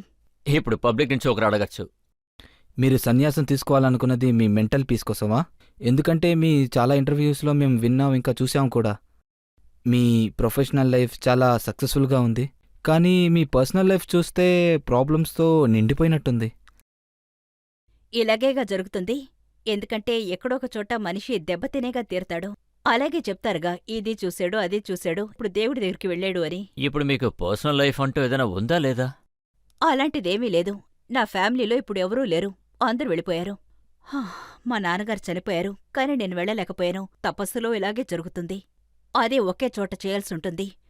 బ్రహ్మచారి వ్రతాన్ని నేను స్వీకరించాను. అది 12 సంవత్సరాలు చేశాను. అప్పుడే అది పూర్తిగా మనకి సిద్ధిస్తుంది. మీరు నెరవేర్చిన దాని గురించి నా దగ్గర కొన్ని ప్రశ్నలున్నాయి, కానీ దానికన్నా ముందు ఇప్పుడు ఒక బ్రేక్ తీసుకుందాం. బ్రేక్ తర్వాత ఆప్కి అదాలత్లో మమతా కుల్కర్ణి గారి మీదున్న ఆరోపణలు, ప్రశ్నలు కొనసాగుతాయి. అయితే ఇప్పుడు ఆయన ఎక్కడున్నారు? ఆయన ఇప్పుడు వేరే ఒక ఆవిడతో ఉన్నారు. ఇంకేదైనా జైల్లోనా? లేదు, వేరే దానితో ఉన్నారు, ఒక తెల్లదానితో. తెల్లవాళ్లు 12 ఏళ్లు వెయిట్ చేస్తారా ఏంటి? ఒకరోజు కూడా వాళ్ళు వెయిట్ చేయరు. ఒకళ్ళకపోతే ఇంకొకళ్ళని వెళ్ళిపోతూ ఉంటారు. లేదు లేదు లేదు, నేను అమ్మాయి గురించి అడగట్లేదు. ఆ తెల్లదాని గురించి నాకెందుకు? ఈ బిక్కీ గోస్వామి ఎక్కడున్నారు?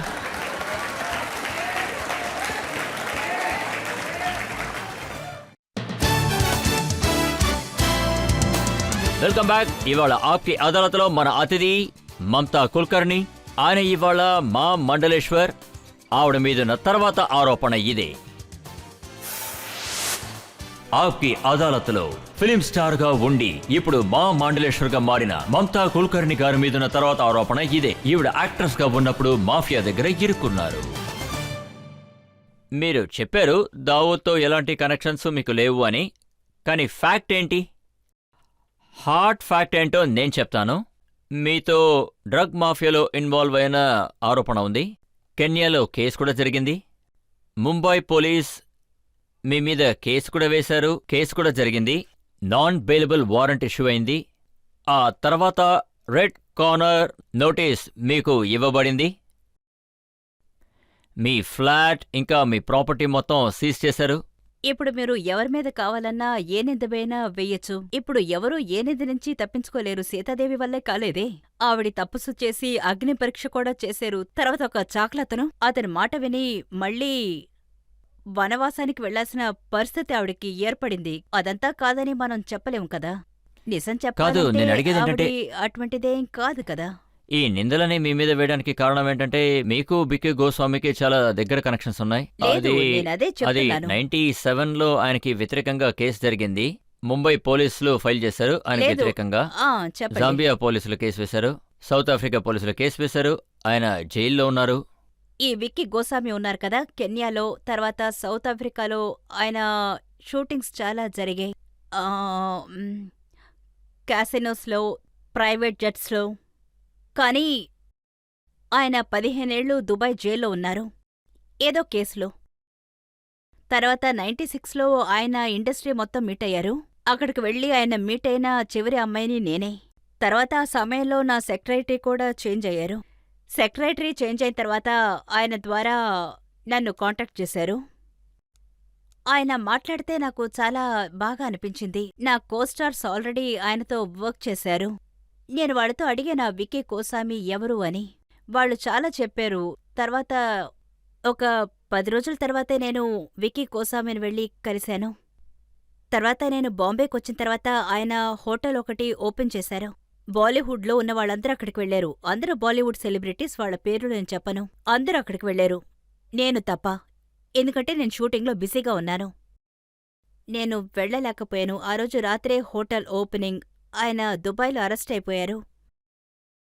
ఆ తర్వాత ఆయన ఫోన్ చేశారు. ఆయన్ని సాలిటరీ కన్ఫైన్మెంట్లో పెట్టారు. ఆయన లోపల నుంచి ఫోన్ చేశారు. ఆ తర్వాత ఫస్ట్ టైం ఆయన కాల్ని నేను కట్ చేశాను. ఆ తర్వాత మళ్ళీ ఆయన ఫోన్ని నేను కట్ చేశాను. ఆ తర్వాత ఓకే, ఎస్ వీక్స్. ఆ తర్వాత ఆయన ఏం చెప్పారంటే, this is my last call mumps. నేను ప్రాణాలతో ఉంటానా చచ్చిపోతానా అని తెలీదు. నన్ను సాలిటరీ కన్ఫైన్లో వేసేశారని చెప్పారు. నేనడిగాను, నా నుంచి మీకు ఏం కావాలని అడిగాను. ఆయన లాస్ట్ టైం నీతో మాట్లాడాలనుకుంటున్నానని చెప్పి ఏడవడం మొదలుపెట్టారు. అప్పుడు నేనేమన్నానంటే, నేనిప్పుడు మీకు ఏమీ చేయలేనని చెప్పాను. నేను హ్యాంగ్ చేస్తారో లేదో, నువ్వు చస్తావో లేదో, నేను వెళ్ళి నా గురుతో మాట్లాడతాను అని చెప్పాను. తర్వాత నేను బండి తీసుకుని వెళ్ళి గగన్గిరి మహారాజుని కలవడానికి వెళ్ళాను. రాత్రి ఒంటరిగా ఉయ్యాల్లో కూర్చొని ఉన్నాను. ఆయనేమో సమాధి మీద కూర్చొనున్నారు. అప్పుడు నేను ఆయన్ని అడిగాను. ఆయనేమో ఒక పెద్ద సన్యాసి, ఆయనకి చెప్పాల్సిన అవసరం లేదు. ఆయనకు ఒకే ఒక మాటే చెప్పాను. ఆయన దగ్గర నుండి ఫోనొచ్చింది, ఆయనకి నేనేమి చెప్పాలి అని. ఆయన ఈ ప్రాబ్లం నుండి బయటకొస్తారు అని చెప్పారు. ఆయనకింకా కాస్త టైం ఉంది అని. ఆయనకి 12-15 ఏళ్లు బాకీ ఉంది అని చెప్పారు. ఆ టైంలో నేను చెప్పినట్టుగా ఆ టైంలో నవరాత్రి పూజ ఉంది అని నేను చెప్పాను. ప్రెసిడెంట్ హోటల్కి వెళదామని చెప్పారు. ఆ టైంలో నా కాన్సంట్రేషన్ డైవర్ట్ అయ్యుంది. ఆ టైంలో మా గురు తన్నొచ్చి కలవమని నన్ను చెప్పారు. నేను వెంటనే ఓకే అన్నాను. ఆ సమయంలోనే మా అమ్మగారు చనిపోయారు. అమ్మ చనిపోయినప్పుడు నేను చాలా ఒంటరితనం ఫీల్ అయ్యాను. ఆ తర్వాత ఫోన్లో ఈయనైనా మనతో ఫోన్లో మాట్లాడుతున్నారేననుకుని ఆయన్ని వెళ్ళి కలిసొద్దాం అనుకున్నాను. ఆయన జైల్లో ఉన్నారు. ప్రాణాలతో ఉంటారని తెలీదు, అయినా వెళ్ళి కలిసొచ్చాను. నేను కలవడానికి వెళ్ళాను. నేనక్కడికి వెళ్ళిన తర్వాత ఆయన నాకొక మాటిచ్చారు. నువ్వు ఏ షేక్ దగ్గరికి వెళ్ళనని నాకు మాటివ్వమని అడిగారు. నేను ఎందుకని అడిగాను, ఎందుకంటే వాళ్ళు నిన్ను చూస్తే వదలరని చెప్పారు. అప్పుడు నేనేం చెప్పానంటే, నా దగ్గర ఒకే దారే ఉంది, అది ఆ ఈశ్వరుడి భక్తి, గురు భక్తి. అది నేను 12 సంవత్సరాలు బ్రహ్మచారి వ్రతాన్ని స్వీకరించి చేశాను. తర్వాత నా 12 సంవత్సరాలు బ్రహ్మచార్య వ్రతంలో నా కుండలిని శక్తి మేలుకుంది. 7 చక్రాలున్న 7 చక్రాలకి ఒక్కొక్క దేవుడున్నారు. అలాగ ఒక్కొక్క దేవుడు నన్ను పరీక్షించారు, కఠినంగా పరీక్షించారు. అప్పుడే కుండలిని శక్తి నాకు దొరికింది. ఆ తర్వాతే నేనిక్కడికొచ్చాను. ఆ తర్వాతే 2012-2013లో కుంభమేళా జరిగింది. అదే ప్రయాగ్ దగ్గర. అదే ప్రయాగ్రాజ్కి నేనొచ్చాను 12-13లో. అప్పుడు అది మిస్ అయింది. మిస్ అయిన తర్వాత ఇప్పుడొచ్చాను నా తపస్సు వల్ల. చూడండి మమతా గారు, మీరు ఎవరితో అయితే 10 రోజులు గడిపారో చెప్పండి. ఆయన మీకు 2 సార్లు ఫోన్ చేశారు, అది కూడా జైలు నుంచి. ఆయన డ్రగ్ కేసులో నేను జైల్లో చూడ్డానికి ఉన్నారు. వెళ్ళాను. ఇలా నేను ఎవరినైనా ఆయన్ని- కలవడానికి వెళ్తారా? లేదు లేదు లేదు, ఎందుకంటే ఆయన చాలా మంచివారు. మీరర్థం చేసుకోలేదు. మీకర్థం కాలేదు. ఆయన మనసు చాలా మంచిది. చూడండి, అందరికీ సొంతమంటూ ఒకరు ఉంటారు. ఇప్పుడు ఎలా చెప్పను? మీరు తపస్సు చేశారని చెప్పారు. అప్పుడు మీరే మొదటి సన్యాసి దుబాయ్లో ఒక షేక్ ఫ్లాట్లో ఉట్టి ధ్యానం చేస్తూ ఉన్నారు. అవును. తపస్సు చేసే వాళ్ళందరూ కూడా హిమాలయ పర్వతాల్లోకి వెళుతూ ఉంటారు, లేదా ఏదైనా ఆశ్రమంకి వెళుతూ ఉంటారు. లేదు, ఇదే ఇదే ఇదే మనిషి తెలియనితనం అనొచ్చు, లేదా ఇగ్నోరెన్స్ అనొచ్చు. హిమాలయ కొండకు వెళ్తేనే శివుణ్ణి చూడొచ్చు అంటారు, కానీ నా దగ్గర ఒకే ఒక ఫ్లాటే ఉంది. అందులో ఎటువంటి వసతులు లేదు. కింద కూర్చోడానికి ఒకే ఒక దుప్పటే ఉంటుంది, యోగిలాగా. ఒకవేళ మీరు యోగి అయ్యుంటే వాళ్ళు హిమాలయ కేవ్లో ఉంటే కూడా వాళ్ళు చేసే సాధన వల్ల వాళ్ళు మంచి భోజనం తినగలరు. ఇదే మన వాళ్ళు చేసే తప్పు. మన వస్త్రాల్ని చూసి మన యోగియా కాదా అని నిర్ణయిస్తారు. అలా మీరు ఎంత చేయకూడదనేది దూరం నేను తపస్సు చెప్తున్నాను. చేస్తారో అంతగా మీ కుండలిలోని శక్తి బయటకొచ్చింది. దేవుడిచ్చిన ఈ శక్తితో మీరు వెతుక్కుంటూ వెళ్ళి అలాంటి డ్రగ్ మాఫియాని కాపాడాలా చెప్పండి? లేదు, నేనదే చెప్తున్నాను. ఆయన్ని కాపాడ్డానికి నా నా సాధనే పనికొచ్చింది. నేను చెప్పినట్టు ప్రతి నెల నా భోజనాన్ని త్యాగం చేశాను. 40 రోజులు వాళ్ళు చెప్పినట్టు నీళ్లు మాత్రమే తాగాను. 60 రోజులు 2 నెలలకు ఒకసారి ఇలా భోజనం లేకుండా ఉంటాను. దానివల్ల ఏమైందంటే, అందులో ఆయన తిరిగొస్తే ఆయన్ని పెళ్లి చేసుకోవాలన్న ఉద్దేశం నాలో నశించిపోయింది. అందుకే నేనంటున్నాను 12 కానీ సంవత్సరాలు ఆయనకు పూర్తయింది. అప్పటికే పెళ్ళైపోయిందా? ఒకవేళ అయ్యుండొచ్చు, లేదంటే లేకపోవచ్చు. కాని నేనేమంటున్నానంటే నా బ్రహ్మచార్యం వ్రతం వల్ల అది నాశనమయ్యింది.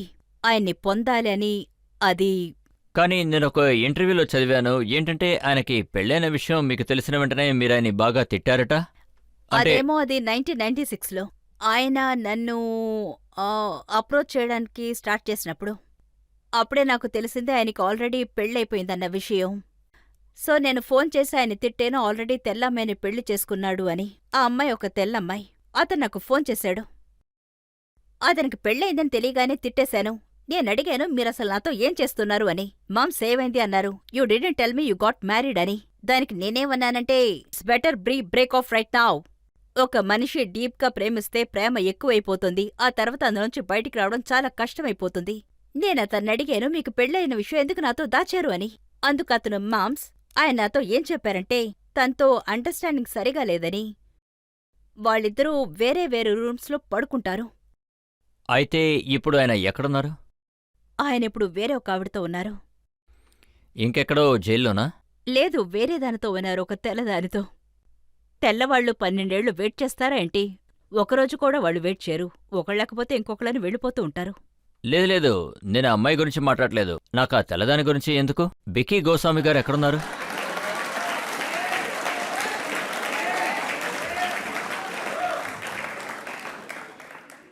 ఆయనెప్పుడు అమెరికా జైల్లో ఉన్నారు.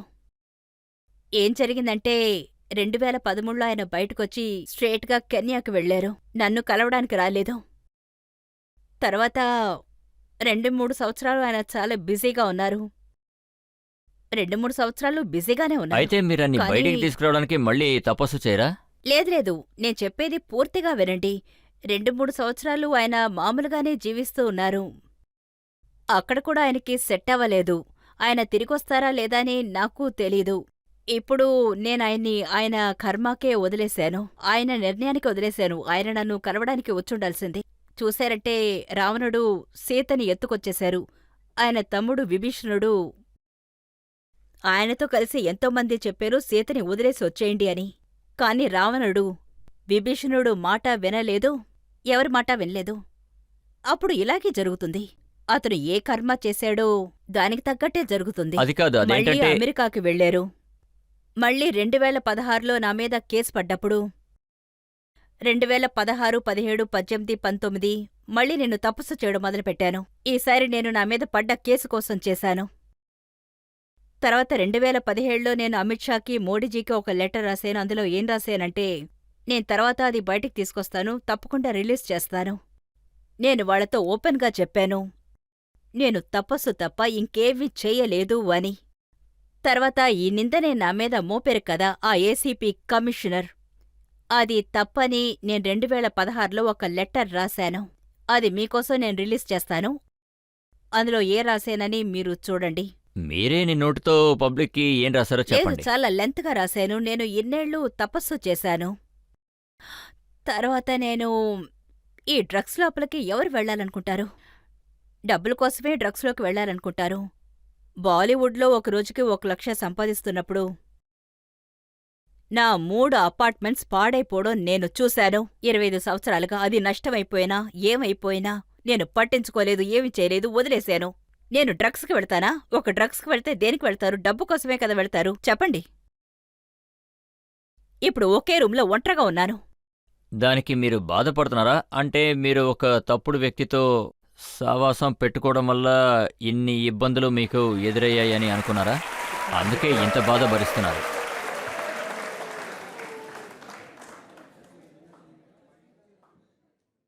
ఇవాళ నాకు కాస్త అనిపిస్తోంది.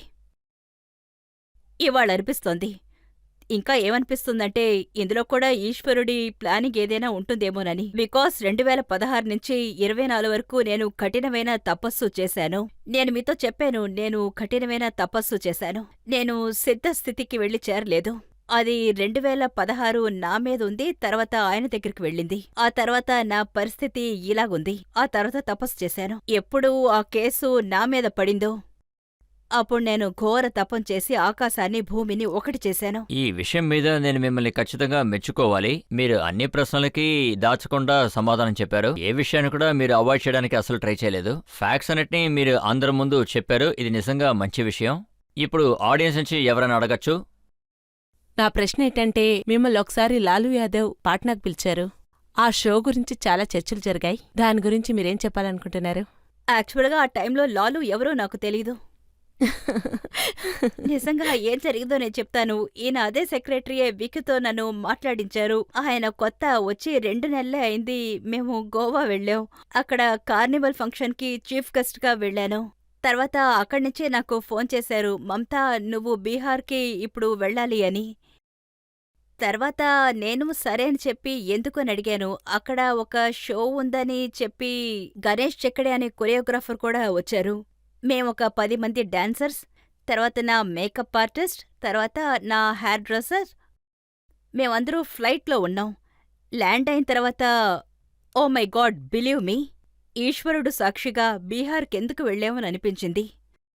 మా బండి వెళుతూ ఉంది. మా హెయిర్ డ్రెస్సర్ ఏమన్నారంటే పాపిన్ తీసుకోవడం మర్చిపోయాను అని. ఇప్పుడేం చేద్దామంటే ఇక్కడేదైనా షాప్ ఉంటుంది తీసుకుందాము అని. అయితే ఇక్కడెవరినైనా అడుగుదాం ఇక్కడెక్కడుంటుంది అని. అయితే నేను డ్రైవర్ని అడిగాను, ఇక్కడ కొట్టెక్కడుంది కాస్త ఆపండి, ఇక్కడ షాప్ దగ్గర ఆపండి అని. డ్రైవర్ ఏని అడిగారు, నా హెయిర్ డ్రెస్సర్ పాపిన్ మర్చిపోయారు, అది కొనుక్కొని వెళదాము అన్నాను. ఆయన ఇక్కడ వెయిట్ చేయకూడదు అన్నారు. ఎందుకు వెయిట్ చేయకూడదు అని అడిగాను. ఆయన ఇది నక్సలైట్ ఏరియా అని చెప్పారు. నేనడిగాను, నక్సలైట్ ఏరియానా అంటే ఏంటిని అడిగాను. నేను షాక్ అయిపోయాను. అప్పుడు నా గుండెలు టప్ టప్ టప్ టప్ అని కొట్టుకుంది. ఆ తర్వాత మేము హోటల్కి వెళ్ళిపోయాం. అక్కడ ఆఫీసర్స్ లైన్ చాలా పెద్దదిగా ఉంది. అక్కడ ఈ యుద్ధానికి వెళతారు కదా, ఈ AK-47తో 100 పోలీస్మ్యాన్ రైట్లో, 100 పోలీస్మ్యాన్ లెఫ్ట్లో. మేము పైకి వెళ్ళి మా రూమ్కి వెళ్ళిపోయాం ఈ పోలీస్మ్యాన్తో. నేను నా రూమ్ ఓపెన్ చేయగానే 5,000 మంది నా రూమ్ లోపలే ఉన్నారు. మొగుడు, పెళ్ళం, పిల్లలు 5,000 అందరూ. అనేది కొంచెం ఎక్కువే. లేదు, రూమ్ ఫుల్ నిండిపోయి ఉన్నారు. లేదు, 1000 మంది తప్పకుండా ఉంటారు. ఎంతమందిని నేను చెప్పలేను. చాలా మంది, రూమ్ ఫుల్గా ఉన్నారు. సోఫా అక్కడ ఇక్కడ అని చాలా మంది ఉన్నారు. అంటే అందరూ కూడా మీ రూమ్ లో ఫుల్ గా అవును, ఉన్నారు. ఫుల్గా అవునా? నా రూమ్లోనే ఉన్నారు. తర్వాత 1 గంట తర్వాత షో రెడీ అని ఫోన్ వస్తోంది. నేను, గణేష్, డాన్సర్స్ అందరూ అక్కడికి వెళ్ళి చేరేటప్పుడు డ్రెస్సింగ్ రూంలో ఇంకా చాలా మంది, అంటే ఒక 10,000 మంది. ఎంత పెద్ద డ్రెస్సింగ్ రూమ్ ఉందంటే ఆ రూమ్ నిండా మనుషులే, ఎక్కడా చోట్లేదు. డాన్సర్స్ అందరూ నా పక్కనొచ్చేశారు. గణేష్ గారు కూడా నా పక్కనొచ్చేశారు. మమతా గారు ఇప్పుడు ఏం చేద్దాము అని. అప్పుడు మేమందరం ట్రాక్ ప్యాంట్స్లో ఉన్నాం. అప్పుడు మేమందరం డాన్స్ ఆడాలి, చీరలు కట్టుకొని మొహం దాచుకుంటూ డాన్స్ ఆడాలి. అప్పుడు నేను ఒకటి చెప్పాను, మనం ఇదే డ్రెస్తో డాన్స్ చేద్దాము అని. ఎవరూ డ్రెస్ మార్చుకోలేము, ఎందుకంటే అక్కడ చోట్లేదు. తర్వాత మేము వెంటనే స్టేజ్కెళ్ళి మేం back to back we did one after another. ఆ తర్వాత డాన్సర్స్ అందరూ నైట్ మొత్తం నా రూంలోనే ఉన్నారు. మేము నెక్స్ట్ డే మార్నింగ్ ఫ్లైట్ ఎక్కడానికి 7:00. డాన్సర్స్ అందరూ నా చుట్టూ కూర్చొనే ఉన్నారు. ఎవరు బయటికి వెళ్ళడానికి ఇష్టపడలేదు. అందరూ అక్కడే ఉన్నారు. ఏంట్రా ఇలా వచ్చి ఇరుక్కుపోయామని చాలా భయపడ్డారు. నేను వెంటనే నా సెక్రటరీకి ఫోన్ చేశాను. నేనేమన్నానంటే, బీహార్లో నేను ఎవరూ షో ఒప్పుకోమన్నారని, నాకు డబ్బు ముఖ్యం కాదు. మీరు నమ్మరు, నాకు సినిమాలే వద్దని నేను తప్పుకోనున్నాను. నాకు డబ్బసలు ముఖ్యమే కాదు. నేనడుగుతున్నాను, you're giving important to money? Bihar ఎటువంటి ప్లేస్ అని నీకు తెలుసుండాలి. బీహార్ గురించి నాకేం తెలీదు.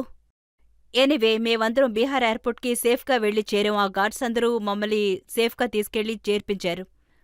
అక్కడ ఒకరు నాతో చెప్పారు, ఒకవేళ మీరు ఈ ఫ్లైట్ని మిస్ చేస్తే నెక్స్ట్ ఫ్లైట్ 7 రోజుల తర్వాతే ఉంది అని.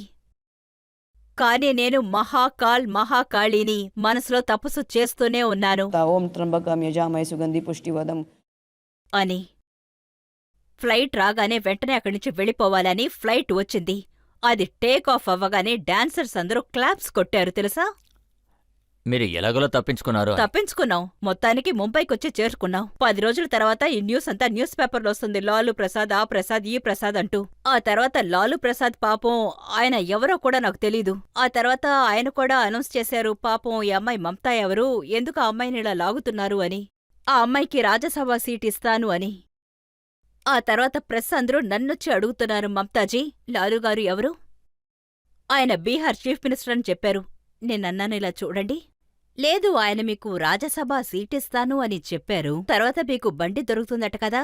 నేనన్నాను, చూడండి, మేము ఎలాగోలా అక్కడ్నుంచి తప్పించుకొనొచ్చేశాం, నాకిదేదీ వద్దు. తర్వాత ఏమన్నానంటే, నాకు బాలీవుడ్ పాలిటిక్సే అర్థం కాలేదు, అలాంటప్పుడు బీహార్ పాలిటిక్స్కి ఎలా వెళ్తాను అని అడిగాను. ఈ లాలూ ప్రసాద్ ఎవరో తెలీదు అన్నాను. ఇప్పుడు కూడా మీ నిర్ణయం ఇదేనా? మీరు రాజకీయాల్లోకి అసలు వెళ్ళరా? తప్పకుండా వెళ్ళను. కాదు, బీహార్లో కాదు, ఇంకెక్కడైనా? ఇప్పటివరకు నాలో అలాంటి ఉద్దేశం లేదు. ఇప్పుడే నేను మహామండలేశ్వర్ పొందాను. దీన్నే నేను పూర్తిగా నెరవేరుస్తాను. ఒకవేళ ఇది లేకపోతే, అంటే వెనక్కి తీసుకున్నారంటే? ఇలా చూడండి, మీరు చెప్పేది ఎలా ఉందంటే, అర్జునర్ని మనం మహామండలేశ్వర్ చేయకపోతే ఆయన బాణం వదలడం మానేస్తారా, లేక ఆయన శక్తులు తగ్గిపోతాయా? మమతా గారు, మేము మిమ్మల్ని అన్ని రకాల ప్రశ్నలు అడిగాం. మీ భక్తి గురించి, మీ శక్తి గురించి, మీ సినిమాల గురించి, మీ మీద మోపిన ఆరోపణల అన్నిటి గురించి, అన్నిటికీ కూడా మీరు సమాధానం చాలా చక్కగా చెప్పారు. ఏ ప్రశ్నని కూడా మీరు అవాయిడ్ చేయడానికి అసలు ట్రై చేయలేదు. ఇప్పుడు మనం ఒక బ్రేక్ తీసుకుందాం. బ్రేక్ తర్వాత ఆప్కి అదాలత్లో ఇవాల్టి జడ్జ్ అయిన ఆచారి ప్రమోద్ కృష్ణం గారి తీర్పేంటో మనమందరం విందాం.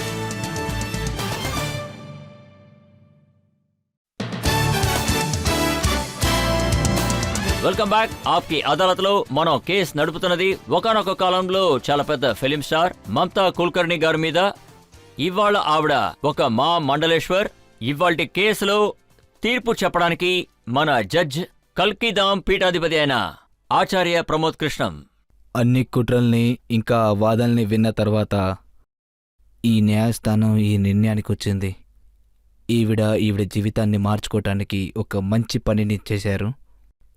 అవిటి వాళ్ళకి ఈవిడికి మధ్య జరిగిన చర్చల్లో ఈ న్యాయస్థానం ఏం నమ్ముతుందంటే, సన్యాసం అనేది శరీరం కాదు, ఆత్మే నిర్ణయించాలని. ఆ ఆత్మకి అందరూ సరిసమానమే. కాబట్టి వాళ్ళకి వీళ్ళకి మధ్యన జరిగిన చర్చల్లో ఈవిడి తప్పు ఏమీ లేదు.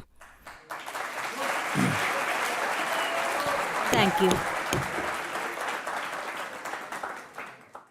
కానీ ఈ న్యాయస్థానం ఇది కూడా నమ్ముతుంది, సన్యాసం తీసుకోవడం అనేది సనాతన ధర్మం యొక్క పెద్ద పారంపర్య యొక్క ధర్మం. ఇది ఏమీ ఒక సినిమా కథ ఏమీ కాదు. కాబట్టి ఈ న్యాయస్థానం ఆవిడ నుండి ఏం ఎదురుచూస్తుందంటే, ఆవిడ జీవితంలో ఒక కొత్త ప్రయాణంలో ఈ సనాతనానికి అర్పణ చేసి సన్యాసం యొక్క మర్యాద ఇంకా పారంపర్యాన్ని కాపాడుతూ, సనాతన ధర్మాన్ని కాపాడుతూ అది నిలబెట్టుకుంటారని. జరిగిన దాన్ని బట్టి చూసి ఆవిడ కళ్ళల్లో వచ్చిన కన్నీరు ఆవిడ హృదయంలో ఉన్న పవిత్రతని తెలుపుతుంది. మమతా కుల్కర్ణి ఇప్పటిదాకా ప్రజలకు ఒక నటిగానే తెలుసు, కానీ ఇప్పుడు తనని ఒక సన్యాసి శిష్యులుగానే తెలుసుకుంటారు, ఇంకా యోగిని రూపంలో కూడా.